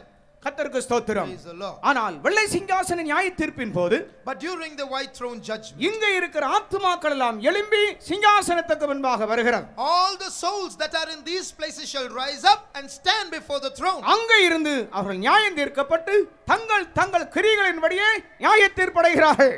After which they are judged and they are judged according to their works. கர்த்தருக்கு ஸ்தோத்திரம். Praise the Lord. மரணமும் பாதாளமும் அக்கினி கடலிலே தள்ளப்பட்டது. Death and hell were cast into the lake of fire. மரித்தோர் தங்கள் தங்கள் கிரியைகளின்படியே நியாயத்தீர்ப்படைந்தார்கள். The dead were judged according to their works. அருமையான தேவனுடைய ஜனங்களே, Beloved people of God, நம்முடைய நித்தியம் எங்கே இருக்கிறது? where is our eternity? உங்களுடைய நித்தியத்தை நீங்கள் எங்கே செலவிட போகிறீர்கள்? Where are you going to spend your eternity? உலக தோற்றம் முதல் ஆயத்தமாக்கப்பட்டிருக்கிற இடம் உண்டு. There are places which are prepared from the foundation of the world. அதே நேரத்தில் இப்பொழுது ஆயத்தமாக்கப்பட்டு கொண்டிருக்கிற இடமும் உண்டு. There are places which are being prepared now. பிசாசுக்காகவும் அவனுடைய தூதர்களுக்காகவும் ஆயத்தம் பண்ணப்பட்டிருக்கிற இடம் இருக்கிறது. There are places which have been prepared for the devil and his angels. நரகத்தை தேவன் மனிதனுக்காக உண்டாக்கவே இல்லை. Hell is not made for man. நரகத்தை தேவன் பிசாசுக்காக அவன் தூதர்களுக்காக உண்டாக்கினார். God made hell for the devil and his angels. நண்பனே, நீ எந்த இடத்தை சுதந்தரிக்கிறாய்? Friend, which place will you inherit? 5 இடங்கள் இந்த நாட்களிலே உனக்கு சுட்டி காண்பிக்கப்பட்டது. This evening 5 places are shown to you. எந்த இடத்துக்கு போகும்படியாக நீ உன்னை ஆயத்தம் பண்ண போகிறாய்? To which place are you going to go? How are you preparing yourself? மிகவும் மகிமை நிறைந்த ஒரு எருசலேம் பட்டணம் பரலோகத்தை விட்டு இறங்கி வருகிறது. Behold, a glorious city, New Jerusalem, is coming down out of heaven. அது என்றைக்கு வரும்? When will it come? அது என்றைக்கு வரும்? When will it come? இயேசு மகிமையிலே வெளிப்படும்போது. When Jesus appears in glory. இயேசு மகிமையிலே வெளிப்படும்போது. When Jesus appears in glory. கர்த்தராகிய இயேசு கிறிஸ்துவினுடைய வருகைக்காக ஜனத்தை ஆயத்தப்படுத்தும்படியாகவே இந்த கூட்டங்கள் ஒழுங்குபடுத்தப்பட்டிருக்கின்றன. These meetings have been arranged exclusively to prepare the people for the coming of the Lord Jesus. தேவனுடைய சத்தியங்களை நாங்கள் உங்களுக்கு அறிவிக்கிறபடினாலே எங்கள் இரத்தப்பழிக்கு உங்கள் இரத்தப்பழிக்கு நாங்கள் நீங்களாயிருக்கிறோம். Because we have proclaimed the truth of God, we are free from your blood. நாங்கள் உங்களுக்கு பேசின சத்தியங்கள் எங்களுடையதல்ல, வேத வாசனத்திலிருந்து சத்தியத்தை உங்களுக்கு ஆதாரத்தோடு சொல்லி இருக்கிறோம். The truths that we have given you are not our truths, they are scriptural truths with reference from the word of God. ஆகவே போக்கு சொல்ல உங்களுக்கு இடமே இல்லை. Therefore you have no excuse. நீ மனம் திரும்பாவிட்டால் இன்றைக்கு மனம் திரும்புவாயாக. Therefore if you have not yet repented, repent today. இன்னும் பாவ வாழ்க்கையிலே நீ நிலைத்திருப்பாயானால் இன்றைக்கே உன் பொல்லாத வழியை விட்டு திரும்பி ஆண்டவரிடத்தில் வருவாயாக. If you are still living a life of sin, turn from your wicked ways, turn to the Lord. ஒருவேளை நீ பின்மாற்றக்காரனாய் உன் இரட்சிப்பை இழந்திருந்தாலும் நீ புறம்பான இருளிலே தள்ளப்பட வேண்டியதாயிருக்கும். Even if you are a backslider, if you have lost your salvation, you may have to be cast into the outer darkness. இன்றைக்கு இரவில் உன்னுடைய ஜீவன் உன்னை விட்டு பிரிந்தால் நீ எங்கே போவாய்? This night if your life is taken from you, where will you go? இன்றைக்கு நான் மரித்தால் நிச்சயமாய் இயேசுவின் மார்பிலே சாய்வேன் என்று உங்களில் எத்தனை பேர் சொல்ல முடியும்? How many of you can say, if I die today, I shall lean on the breast of my Jesus? எத்தனை பேர் இயேசுவோடு கூட இருக்கும்படியாக உங்களை ஆயத்தப்படுத்திக் கொண்டிருக்கிறீர்கள்? How many of you are preparing yourselves to be with Jesus? எங்களுடைய உள்ளமோ ஆனந்த களிப்புள்ள உதடுகளால் எங்கள் தேவனை துதித்துக் கொண்டிருக்கிறது. Our hearts are rejoicing in the Lord with joyful lips. அதி சீக்கிரத்திலே சொல்ல முடியாத சந்தோஷம் உள்ளவர்களாய் களிகூர்ந்து எங்களுடைய மீட்பை பெற்றுக்கொள்வோம். Very soon we shall receive our redemption and we shall rejoice with joy unspeakable. எங்களுடைய மணவாளன் அது சீக்கிரத்தில் வருவார். Very soon our bridegroom will come. அவரை மத்தியாகாயத்திலே நாங்கள் சந்திப்போம். We shall meet him in midair. இந்த உலகம் முழுவதும் பயங்கரமான உபத்திரவத்துக்குள்ள போய் சேரும். And this whole world will enter into terrible tribulation. ஆகவே அருமையான கர்த்தருடைய பிள்ளைகளே, wherefore beloved children of God, இந்த மாலை நேரத்திலே this evening நீங்கள் எல்லாரும் கர்த்தருக்கு உங்களை ஒப்புக்கொடுங்கள். all of you surrender to the Lord. கர்த்தருடைய ஆவியானவர் உங்களை ஆளுகை செய்வாராக. May the Spirit of God rule over you. தேவ பிரசன்னம் உங்களை நிரப்புவதாக. May the presence of God pervade this place. தேவ கிருபை உங்களிலே பெருகுவதாக. May the grace of God abound in you. இந்த சத்தியத்தின்படி ஜீவிக்க தேவன் தம்முடைய கிருபையினால் உங்களை ஆளுகை செய்வாராக. May the Lord rule over, grace of God rule over you so that you might live according to this truth. இந்த நேரத்தில் இந்த இடத்தை விட்டு புறப்பட்டு போகிற நேரத்தில் when you are going to leave this place, மாரானாத்தா என்று சொல்லிக் கொண்டு போங்கள். say Maranatha and leave this place. கர்த்தர் வருகிறார். The Lord is coming. கர்த்தர் வருகிறார். The Lord is coming. கர்த்தர் வருகிறார். The Lord is coming. எங்களுக்கு ஒரு பாஸ்டர் இருக்கிறார். We have a pastor. அவர் விவாகம் நடத்தி வைக்கும் பொழுது அந்த விவாக ஆராதனையிலே சொல்லுவார், when he conducts weddings, he says during the ceremony, புருஷன் ஒருவேளை காலையிலே 10 மணிக்கு ஆபீஸ் போவார். perhaps the husband will go early in the morning to office at 10 o'clock. மனைவி வீட்டிலே இருக்கும். The wife remains at home. அப்ப அவர் என்ன சொல்லி கொண்டு போக வேண்டும்? What should they say when they part? ஒருவேளை பகல்ல 12 மணிக்கு இயேசு வருவார். Perhaps at 12 o'clock Jesus will come. நான் மத்தியாகாயத்துல வருவேன். And I will be in midair. நீ அங்க வந்துரு. You also come there. உங்களுடைய பிள்ளைகளோடும் உங்களுடைய மனைவிகளோடும் நீங்கள் என்ன சொல்லிக் கொண்டு போகிறீர்கள்? When you leave for your work spot, what are you telling your wife and children? இயேசு வருகிறார். Jesus is coming. இன்றைக்கு பகல் ஒருவேளை இயேசு வருவார். Perhaps this day Jesus will come. ஒரு வீட்டிலே 4 பேர் இருந்தால், if there are 4 people in a house, 2 பேர் வெளியே போகும் பொழுது என்ன சொல்லிக் கொண்டு போக வேண்டும்? when 2 of you all go leave the place, what should you say? நாங்கள் விசிட்டிங் போகிறோம். We are going visiting. ஒருவேளை இயேசு வருவார். Perhaps Jesus will come. நாங்கள் மத்தியாகாயத்தில் அவரை சந்திப்போம். We shall meet him in midair. நீங்களும் ஆயத்தமாய் வாருங்கள். You also be ready and come there. நீங்களும் ஆயத்தமாய் வாருங்கள். You also be ready and come. ஆயத்தப்படுங்கள். Be ready. தன் மணவாளனுக்காக ஆயத்தமாக்கப்பட்ட மணவாட்டியை போல் காணப்படுகிறது. They are like a bride that has prepared herself for the bridegroom. இந்த நேரத்திலே ஆண்டவரை சந்திக்க நம்மை ஆயத்தப்படுத்துவோமாக. May we get ready this night to prepare to meet the bridegroom. தேவனுடைய சமூகத்தில் எல்லாரும் உங்களுடைய முழங்கால்களை முடக்குங்கள். Shall we all bow our knees in the presence of God? கர்த்தருடைய வார்த்தை உங்களை பலவந்தம் பண்ணிக் கொண்டிருக்கிறது. The word of God is constraining you. எப்படியாகிலும் கர்த்தருடைய வருகையிலே நாம் காணப்பட வேண்டும். Somehow I should be seen at the coming of the Lord. வருகிறவர் இன்னும் கொஞ்சம் காலத்தில் வருவார். Yet a little while and he that shall come will come. அவர் தாமதம் பண்ணவே மாட்டார். And he shall not tarry. நாம் அவருடைய தாமதத்தை இரட்சிப்பாக எண்ணுவோமாக. Let us understand that his long suffering is salvation. தேவன் தம்முடைய கிருபையை நமக்கு தருவாராக. May the Lord give us his grace.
பாடி துதிப்போம் துதிப்போம் சபையோரே இந்த ரட்சிப்பை தந்த இயேசுவையே பாடி துதிப்போம் துதிப்போம் சபையோரே இந்த ரட்சிப்பை தந்த இயேசுவையே நம் வாழ்நாளில் இதுவே கொண்டாட்டம் பூவில் எங்கும் கிடையா பெரும் பாக்கியம் நம் வாழ்நாளில் இதுவே கொண்டாட்டம் பூவில் எங்கும் கிடையா பெரும் பாக்கியம் பாடி துதிப்போம் துதிப்போம் சபையோரே இந்த ரட்சிப்பை தந்த இயேசுவையே பாடி துதிப்போம் துதிப்போம் சபையோரே இந்த ரட்சிப்பை தந்த இயேசுவையே எரிகோவின் தோட்டு விழுந்ததே இந்த துதியாகும் ஆயுதம் மதீனா எரிகோவின் தோட்டு விழுந்ததே இந்த துதியாகும் ஆயுதம் மதீனா ஆஹா பாட்டி கழித்து துதி போரே நீய சாத்தானி தோட்டில் வீரரே ஆஹா பாட்டி கழித்து துதி போரே நீய சாத்தானி தோட்டில் வீரரே பாடி துதிப்போம் துதிப்போம் சபையோரே இந்த ரட்சிப்பை தந்த இயேசுவையே பாடி துதிப்போம் துதிப்போம் சபையோரே இந்த ரட்சிப்பை தந்த இயேசுவையே எரிகோவின் தோட்டு விழுந்ததே இந்த துதியாகும் ஆயுதம் மதீனா எரிகோவின் தோட்டு விழுந்ததே இந்த துதியாகும் ஆயுதம் மதீனா ஆனா பாட்டி கழித்து துதி போரே நீய சாத்தானி தோட்டில் வீரரே ஆனா பாட்டி கழித்து துதி போரே நீய சாத்தானி தோட்டில் வீரரே பாடி துதிப்போம் துதிப்போம் சபையோரே இந்த ரட்சிப்பை தந்த இயேசுவையே பாடி துதிப்போம் துதிப்போம் சபையோரே இந்த ரட்சிப்பை தந்த இயேசுவையே பாடி துதிப்போம் துதிப்போம் சபையோரே இந்த ரட்சிப்பை தந்த இயேசுவையே பாடி துதிப்போம் துதிப்போம் சபையோரே இந்த ரட்சிப்பை தந்த இயேசுவையே பாடி துதிப்போம் துதிப்போம் சபையோரே இந்த ரட்சிப்பை தந்த இயேசுவையே பாடி துதிப்போம் துதிப்போம் சபையோரே இந்த ரட்சிப்பை தந்த இயேசுவையே சோத்ரம் சோத்ரம் சோத்ரம் சோத்ரம் சோத்ரம் எல்லாரும் எழுந்து கிட்ட வாருங்க. Let's all stand up and please come forward. கர்த்தர் நமக்கு செய்த நன்மைக்காக கர்த்தரை நன்றியோட துதிக்க வேண்டும். We have to praise God for all the good things that He has done for us. எல்லாரும் எழுந்து கிட்ட வாருங்க. All of you please get up and come forward. கர்த்தர் செய்த எல்லா நன்மைகளுக்காகவும் நாம் நன்றி சொல்ல வேண்டும். Let us be grateful to the Lord and praise God for all the good things He has done for us. எல்லாரும் எழுந்து நிற்போம். இந்த 5 நாட்களும் கர்த்தர் அந்த ஆழமான சத்தியங்களை நமக்கு சொல்லி தந்தார். For all these 5 days the Lord has taught us the deeper truths. வரப்போறதான நித்தியத்தை பற்றி நமக்கு சொல்லி தந்தார். He taught us about the eternity to come. மனிதன் எங்க போக வேண்டும் என்று நமக்கு சொல்லி தந்தார். And He also taught us where a man should go. இந்த சத்தியம் கேட்ட ஒருவராயிலும் கெட்டு போறது அவருக்கு சித்தம் இல்ல. It is not his will that even one who has heard all these truths எல்லாரும் மனம் திரும்பி ரட்சிக்கப்பட வேண்டும் என்பது தேவனுடைய விருப்பம். It is the will of God that everyone could get saved. இந்த வருஷத்திலும் கர்த்தர் இந்த சத்தியங்களை சொல்லி தரும்படியா இந்த நாட்களை நமக்கு தந்தார். And the Lord has given us these days so that you may learn these truths. இந்த 5 நாட்களும் எந்த தடையும் இல்லாதபடி இந்த கூட்டங்கள் நடக்க கர்த்தர் உதவி செய்தார். For these 5 days the Lord has enabled us to conduct these meetings without any hindrance. இந்த 5 நாட்களும் வேத பாடம் நடக்க கர்த்தர் உதவி செய்ததற்காக கரங்களை உயர்த்தி கர்த்தரை ஸ்தோத்திரிப்போம். The Lord enabled the Bible study go on for the 5 days. For that let us lift up our hands and praise Him. ஸ்தோத்திரம் ஸ்தோத்திரம் ஸ்தோத்திரம் ஸ்தோத்திரம் ஸ்தோத்திரம் ஸ்தோத்திரம் ஸ்தோத்திரம் ஸ்தோத்திரம் ஸ்தோத்திரம் ஸ்தோத்திரம் ஸ்தோத்திரம் ஸ்தோத்திரம் ஸ்தோத்திரம் ஒவ்வொரு நாளும் கர்த்தர் நமக்கு சொல்லி தந்த ஆலோசனைக்காய் கர்த்தரை ஸ்தோத்திரிப்போம். For the counsel which the Lord has taught us for each and every day, let's praise Him. ஸ்தோத்திரம் ஸ்தோத்திரம் ஸ்தோத்திரம் ஸ்தோத்திரம் ஸ்தோத்திரம் ஸ்தோத்திரம் ஸ்தோத்திரம் ஸ்தோத்திரம் ஸ்தோத்திரம். முதலாம் நாள் ஆராதனையை கர்த்தர் பொறுப்பெடுத்து ஆசீர்வதித்தார். அன்றைக்கு சத்தியங்களை சொல்லி தந்தார். அதுக்காக நன்றியோடு கர்த்தரை The ஸ்தோத்திரம். Lord undertook for the first day's meeting. He taught us all the counsel, and He has and He also spoken to us about the truth. For that, let's praise God. ஸ்தோத்திரம் ஸ்தோத்திரம் ஸ்தோத்திரம் ஸ்தோத்திரம் ஸ்தோத்திரம் ஸ்தோத்திரம் ஸ்தோத்திரம் ஸ்தோத்திரம் ஸ்தோத்திரம்.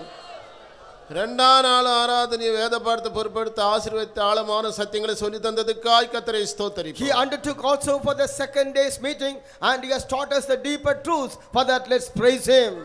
ஸ்தோத்திரம் ஸ்தோத்திரம் ஸ்தோத்திரம் ஸ்தோத்திரம் ஸ்தோத்திரம் ஸ்தோத்திரம் ஸ்தோத்திரம் ஸ்தோத்திரம். மூன்றாம் நாளும் ஆழமான சத்தியங்களை கர்த்தர் நமக்கு சொல்லி தந்தார். அன்றைக்கு சொல்லி தந்த எல்லா ஆசீர்வாதங்களுக்காக கர்த்தரை ஸ்தோத்திரிப்போம். Third day's meeting also, the Lord has taught us deeper truths for all the blessings. On the third day, let's praise God. ஸ்தோத்திரம் ஸ்தோத்திரம் ஸ்தோத்திரம் ஸ்தோத்திரம் ஸ்தோத்திரம் ஸ்தோத்திரம் ஸ்தோத்திரம் ஸ்தோத்திரம் ஸ்தோத்திரம் ஸ்தோத்திரம். நான்காம் நாளும் கர்த்தர் சொல்லி தந்த ஆலோசனைக்காய் கர்த்தரை ஸ்தோத்திரிப்போம். For the fourth day's counsel, let's praise Him. ஸ்தோத்திரம் ஸ்தோத்திரம் ஸ்தோத்திரம் ஸ்தோத்திரம் ஸ்தோத்திரம் ஸ்தோத்திரம் ஸ்தோத்திரம் ஸ்தோத்திரம் ஸ்தோத்திரம். சியோனை பற்றியும் எருசலேமை பற்றியும் புதிய பூமியும் புதிய வானத்தையும் பற்றியும் கர்த்தர் நமக்கு சொல்லி தந்தார். The Lord taught us about Zion, New Jerusalem, new heaven, and new earth. அந்தந்த இடத்துக்கு யார் யார் தகுதி அவர்களை கர்த்தரை ஆயத்தப்படுத்த முடியாது கர்த்தரை ஸ்தோத்திரிப்போம். The Lord should prepare each and one for their respective places. For that, let's praise Him. ஸ்தோத்திரம் ஸ்தோத்திரம் ஸ்தோத்திரம் ஸ்தோத்திரம் ஸ்தோத்திரம் ஸ்தோத்திரம் ஸ்தோத்திரம் ஸ்தோத்திரம்.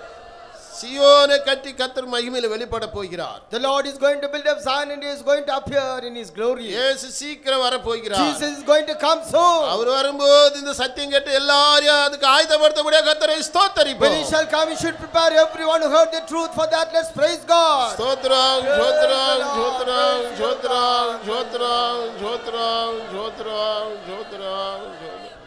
சியோனுக்கென்று பேர் எழுதப்பட்டவர்கள் சியோனுக்கென்று அழைக்கப்பட்டவர்கள் எல்லாம் சியோன்ல காணப்படும்படியாக கர்த்தரை ஸ்தோத்திரிப்போம். That all those people whose names are written in Zion and those who are called for Zion, they should be found in Zion. For that, let's praise God. ஸ்தோத்திரம் ஸ்தோத்திரம் ஸ்தோத்திரம் ஸ்தோத்திரம் ஸ்தோத்திரம் ஸ்தோத்திரம் ஸ்தோத்திரம் ஸ்தோத்திரம்.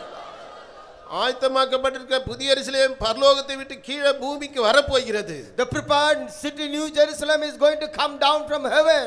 புதிய எருசலேமிலே எழுதப்பட்டவர்கள் எல்லாம் அதுக்கென்று ஆயத்தப்படுத்த முடியாது கர்த்தரை All ஸ்தோத்திரிப்போம். whose names are written in New Jerusalem, the Lord should prepare them. For that, let's praise God. ஸ்தோத்திரம் ஸ்தோத்திரம் ஸ்தோத்திரம் ஸ்தோத்திரம் ஸ்தோத்திரம் ஸ்தோத்திரம் ஸ்தோத்திரம் ஸ்தோத்திரம். கேட்ட சத்தியமானது ஒருவரையும் நியாயம் தீர்க்காதபடி ரட்சிப்பின் நாளுக்கு அவர்களை ஆயத்தப்படுத்த முடியாது கர்த்தரை The ஸ்தோத்திரிப்போம். truth that we heard, that should not judge anyone, but that same truth should prepare them for the salvation. For that, let's praise God. ஸ்தோத்திரம் ஸ்தோத்திரம் ஸ்தோத்திரம் ஸ்தோத்திரம் ஸ்தோத்திரம் ஸ்தோத்திரம் ஸ்தோத்திரம் ஸ்தோத்திரம். ரட்சிக்கப்பட்டவர்கள் ஞானஸ்நானம் எடுத்தவர்கள் அபிஷேகம் பெற்றவர்கள் பூரணப்படாதவர்கள் எல்லாரும் புதிய பூமிக்கும் புதிய எருசலேம் புதிய பூமிக்கும் புதிய எருசலேம் புதிய வானத்துக்கு ஆயத்தப்படுத்த முடியாது கர்த்தரை ஸ்தோத்திரிப்போம். All those people who are not perfected but who are taken, what are saved, are taken baptism, but God should prepare them for new heaven. For that, let's praise God. ஸ்தோத்திரம் ஸ்தோத்திரம் ஸ்தோத்திரம் ஸ்தோத்திரம் ஸ்தோத்திரம் ஸ்தோத்திரம் ஸ்தோத்திரம் ஸ்தோத்திரம் ஸ்தோத்திரம். இந்த 5 நாள் இந்த சத்தியங்களை கேட்கும்படியாக கொண்டு வந்த எல்லாருக்காக கர்த்தரை ஸ்தோத்திரிப்போம். Let's praise God for all those who have come here to hear the truth. Praise the Lord. Praise the Lord. Praise the Lord. Praise the Lord. ஸ்தோத்திரம் ஸ்தோத்திரம் ஸ்தோத்திரம் ஸ்தோத்திரம். இந்த கூட்டத்தை நடத்த இந்த இடத்தை தந்தவர்களை கர்த்தரை ஆசீர்வதிக்க முடியாது கர்த்தரை The ஸ்தோத்திரிப்போம். Lord should bless those people who have given us this ground to conduct this meeting. Let's praise God. ஸ்தோத்திரம் ஸ்தோத்திரம் ஸ்தோத்திரம் ஸ்தோத்திரம் ஸ்தோத்திரம் ஸ்தோத்திரம் ஸ்தோத்திரம் ஸ்தோத்திரம். இந்த கூட்டத்துக்காக இந்த ஒளிபேருக்கு லைட் எல்லாம் போட்டு ஆயத்தப்பட்டு தந்தவர்களை கர்த்தரை ஆசீர்வதிக்க முடியாது. கர்த்தரை ஸ்தோத்திரிப்போம். The Lord should bless those people arranged for these lights and also for the public address system. Let's praise Him. ஸ்தோத்திரம் ஸ்தோத்திரம் ஸ்தோத்திரம் ஸ்தோத்திரம் ஸ்தோத்திரம் ஸ்தோத்திரம் ஸ்தோத்திரம் ஸ்தோத்திரம் ஸ்தோத்திரம். இந்த கூட்டங்களுக்காக பணம் கொடுத்து பொருள் கொடுத்து பல விதத்திலே உதவி செய்தவர்களை ஆசீர்வதிக்க முடியாது. கர்த்தரை ஸ்தோத்திரிப்போம். That the Lord may bless all those people who helped in conducting this convention through the money and the labor. Let's praise God. ஸ்தோத்திரம் ஸ்தோத்திரம் ஸ்தோத்திரம் ஸ்தோத்திரம் ஸ்தோத்திரம் ஸ்தோத்திரம் ஸ்தோத்திரம் ஸ்தோத்திரம் ஸ்தோத்திரம் ஸ்தோத்திரம். இந்த கூட்டங்களுக்காக உபவாசம் எடுத்து ஜெபம் பண்ண ஊழியக்கார விசுவாசிகளை ஆசீர்வதிக்க முடியாது. கர்த்தரை ஸ்தோத்திரிப்போம். That the Lord may bless all the servants of God and the believers who have fasted and prayed for the blessings of this convention. Let's praise God. ஸ்தோத்திரம் ஸ்தோத்திரம் ஸ்தோத்திரம் ஸ்தோத்திரம் ஸ்தோத்திரம் ஸ்தோத்திரம் ஸ்தோத்திரம் ஸ்தோத்திரம். இந்த கூட்டங்களுக்கு வரும்போது போகும்போது யாருக்கு எந்த ஆபத்துகள் வராதபடி பாதுகாத்ததுக்காக நன்றியோடு கர்த்தரை ஸ்தோத்திரிப்போம். The Lord has preserved us from all harm, danger while we are coming and going back. For that, let's praise God. ஸ்தோத்திரம் ஸ்தோத்திரம் ஸ்தோத்திரம் ஸ்தோத்திரம் ஸ்தோத்திரம் ஸ்தோத்திரம் ஸ்தோத்திரம் ஸ்தோத்திரம் ஸ்தோத்திரம் ஸ்தோத்திரம். இந்த 5 நாள் இந்த ஆழமான சத்தியங்களை சொல்லித்தர பாஸ்டர் கொண்டு வந்து அவருக்கு தந்த சுகத்துக்காகவும் பலத்துக்காகவும் கர்த்தரை ஸ்தோத்திரிப்போம். The Lord has brought the saint of God to deliver the messages in all these 5 days for the health and strength that the Lord has granted him. Let's praise God. ஸ்தோத்திரம் ஸ்தோத்திரம் ஸ்தோத்திரம் ஸ்தோத்திரம் ஸ்தோத்திரம் ஸ்தோத்திரம் ஸ்தோத்திரம் ஸ்தோத்திரம் ஸ்தோத்திரம் ஸ்தோத்திரம் ஸ்தோத்திரம். இந்த ஆராதனை தொடக்கம் முதல் நாள் தொடக்கம் இந்த 5 நாட்களும் கர்த்தர் இந்த ஆராதனை பொறுப்பெடுத்து ஆசீர்வதித்து தந்ததுக்காக நன்றியோடு ஸ்தோத்திரிப்போம். Right from the first day until this day, the Lord undertook for all these meetings and blessed it. For that, let's praise God. ஸ்தோத்திரம் ஸ்தோத்திரம் ஸ்தோத்திரம் ஸ்தோத்திரம் ஸ்தோத்திரம் ஸ்தோத்திரம் ஸ்தோத்திரம் ஸ்தோத்திரம். பிதாவாகிய தேவனை ஸ்தோத்திரிப்போம். God the Father, let's praise Him. ஸ்தோத்திரம் ஸ்தோத்திரம் ஸ்தோத்திரம் ஸ்தோத்திரம். குமாரனாகிய தேவனை ஸ்தோத்திரிப்போம். God the Son, let's praise Him. ஸ்தோத்திரம் ஸ்தோத்திரம் ஸ்தோத்திரம். பரிசுத்தாவிய தேவனை ஸ்தோத்திரிப்போம். God the Holy Spirit, let's praise Him. ஸ்தோத்திரம் ஸ்தோத்திரம் ஸ்தோத்திரம் ஸ்தோத்திரம். யார் ஜெபம் பண்றது?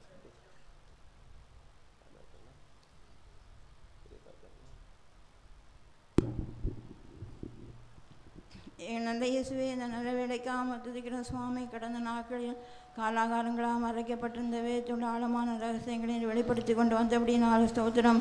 நித்தியத்தில் அநேக வாசஸ்தலங்கள் உண்டு என்று நாங்கள் அறிந்திருக்கிறபடினாலும் துதிக்கிற ஆண்டவரே, சியோன் என்று ஒரு இடம் இருக்கிறதா நாங்கள் அறிந்திருக்கிற சுவாமி, அதை பற்றி எங்களுக்கு வழங்கப்படுத்தி தந்தபடினாலும் ஸ்தோத்திரம். நீ சியோனை கட்டி மகிமையில் வெளிப்பட போகிற நாங்கள் அறிந்திருக்கிறபடினாலும் ஸ்தோத்திரம். ஆண்டவரே, நீ சியோனில் வாசம் பண்ணுகிற தெய்வமாக இருக்கிறபடினாலும் ஸ்தோத்திரம். சியோனில் 184,000 பேர் பிதாவின் நாமம் தரிக்கப்பட்டவளாக நிற்கிறதாக நாங்கள் காண்கிறோம் சுவாமி. அப்படினால் அந்த பிதாவின் சுபாவத்தை உடையவளாக காணப்படுகிறபடினால் நம்ம துதிக்கிறோம் சுவாமி.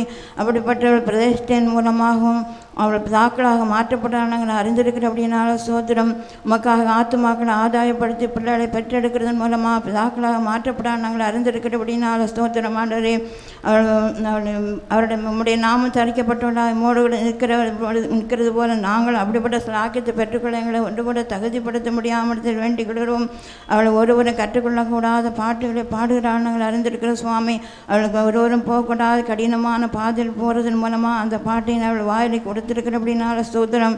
அவள் விசுவாச ஜீவன் செய்கிறதாக நாங்கள் காண்கிறோம். ஆண்டவரே, அப்படிப்பட்ட ஒரு விசுவாசம் ஜீவன் செய்யக்கூடியவர்களாக நீர் மாற்றிவிட முடியாமல் வேண்டிக் கொள்கிறோம் சுவாமி.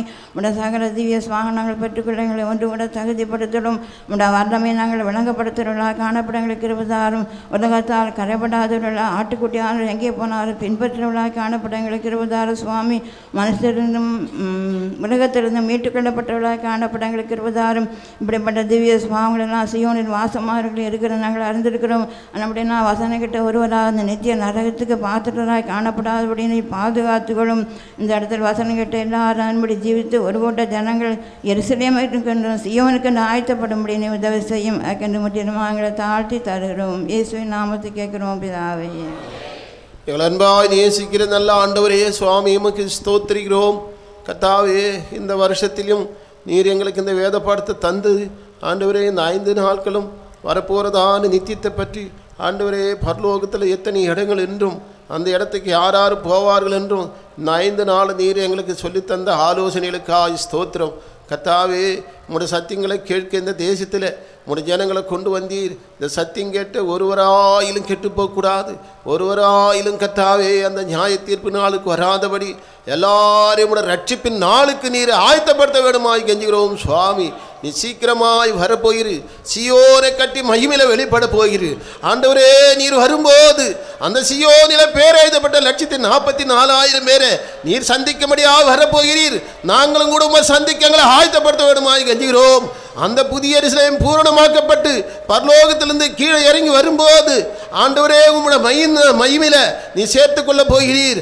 அதுக்காக இந்த தேசத்திலே யார் யார் இருக்கிறார்களோ அவங்களெல்லாம் அந்த மகிமையில நீ சேர்த்துக்கொள்ள வேண்டுமாய் கெஞ்சுகிறோம். இந்த சத்தியம் கேட்ட ஒருவராயிலும் உங்கள் வீட்டு தூரம் போகக்கூடாது சுவாமி, ஒருவராயிலும் நியாய தீர்ப்பு நாளுக்கு வரக்கூடாது, ஒருவராயிலும் ரட்சிக்கப்படாமல் போகக்கூடாது. ஆண்டவரே நீ சீக்கிரமாய் வரப்போகிறீர். வருக நாள் சவிமா இருக்குது. அதுக்கென்று இந்த 5 நாளும் சத்தியம் கேட்ட ஒவ்வொருத்தரையும் நீர் ஆயத்தப்படுத்தும் சுவாமி. ஆண்டவரே நீ சீக்கிரமாய் வரப்போயிரு. அதற்காக எல்லாரையும் நீர் ஆயத்தப்படுத்தும் சுவாமி. இந்த கூட்டங்களெல்லாம் பொறுப்பெடுத்து ஆசீர்வதித்தீர். தொடக்கம் முதல் முடிவு மட்டும் எந்த விதமான கஷ்டங்கள் தொந்தரவுகளும் ஆபத்துகளும் விபத்துகளும் வராது பாதுகாத்தீர். இதுக்காக பணம் கொடுத்தங்களை ஆசீர்வதியும், இதுக்காக பொருட்களை கொடுத்தங்களை ஆசீர்வதியும், இதுக்காக வாசெடுத்து ஜெபம் பண்ண ஊழியக்கார விசுவாசிகளை ஆசீர்வதியும், இதுக்காக சரீரத்தில் பாடுபட்ட எல்லா விசுவாசிகளையும் ஆசீர்வதியும். கர்த்தாவே இந்த 5 நாள் நீர் எங்களை பாதுகாத்தீர். இந்த ஆசீர்வாதமாக இந்த கூட்டம் முடிய நீர் உதவி செய்தீர் சுவாமி. எல்லா மகிமையும் கனமும் நீர் எடுத்துக்கொள்ளும் ஆசீர்வதியும். இயேசுவின் நாமத்தில் கேட்கிறோம் பிதாவே. நம்முடைய கர்த்தராகிய இயேசு கிறிஸ்துவினுடைய கிருபையும் பிதாவாகிய தேவன் அன்பும் பரிசுத்த ஆவியானவருடைய ஐக்கியமும் நம்மோடும் சகல பரிசுத்தவானும் கர்த்தராகிய இயேசு கிறிஸ்துவர் மட்டும் கூட இருப்பதாக.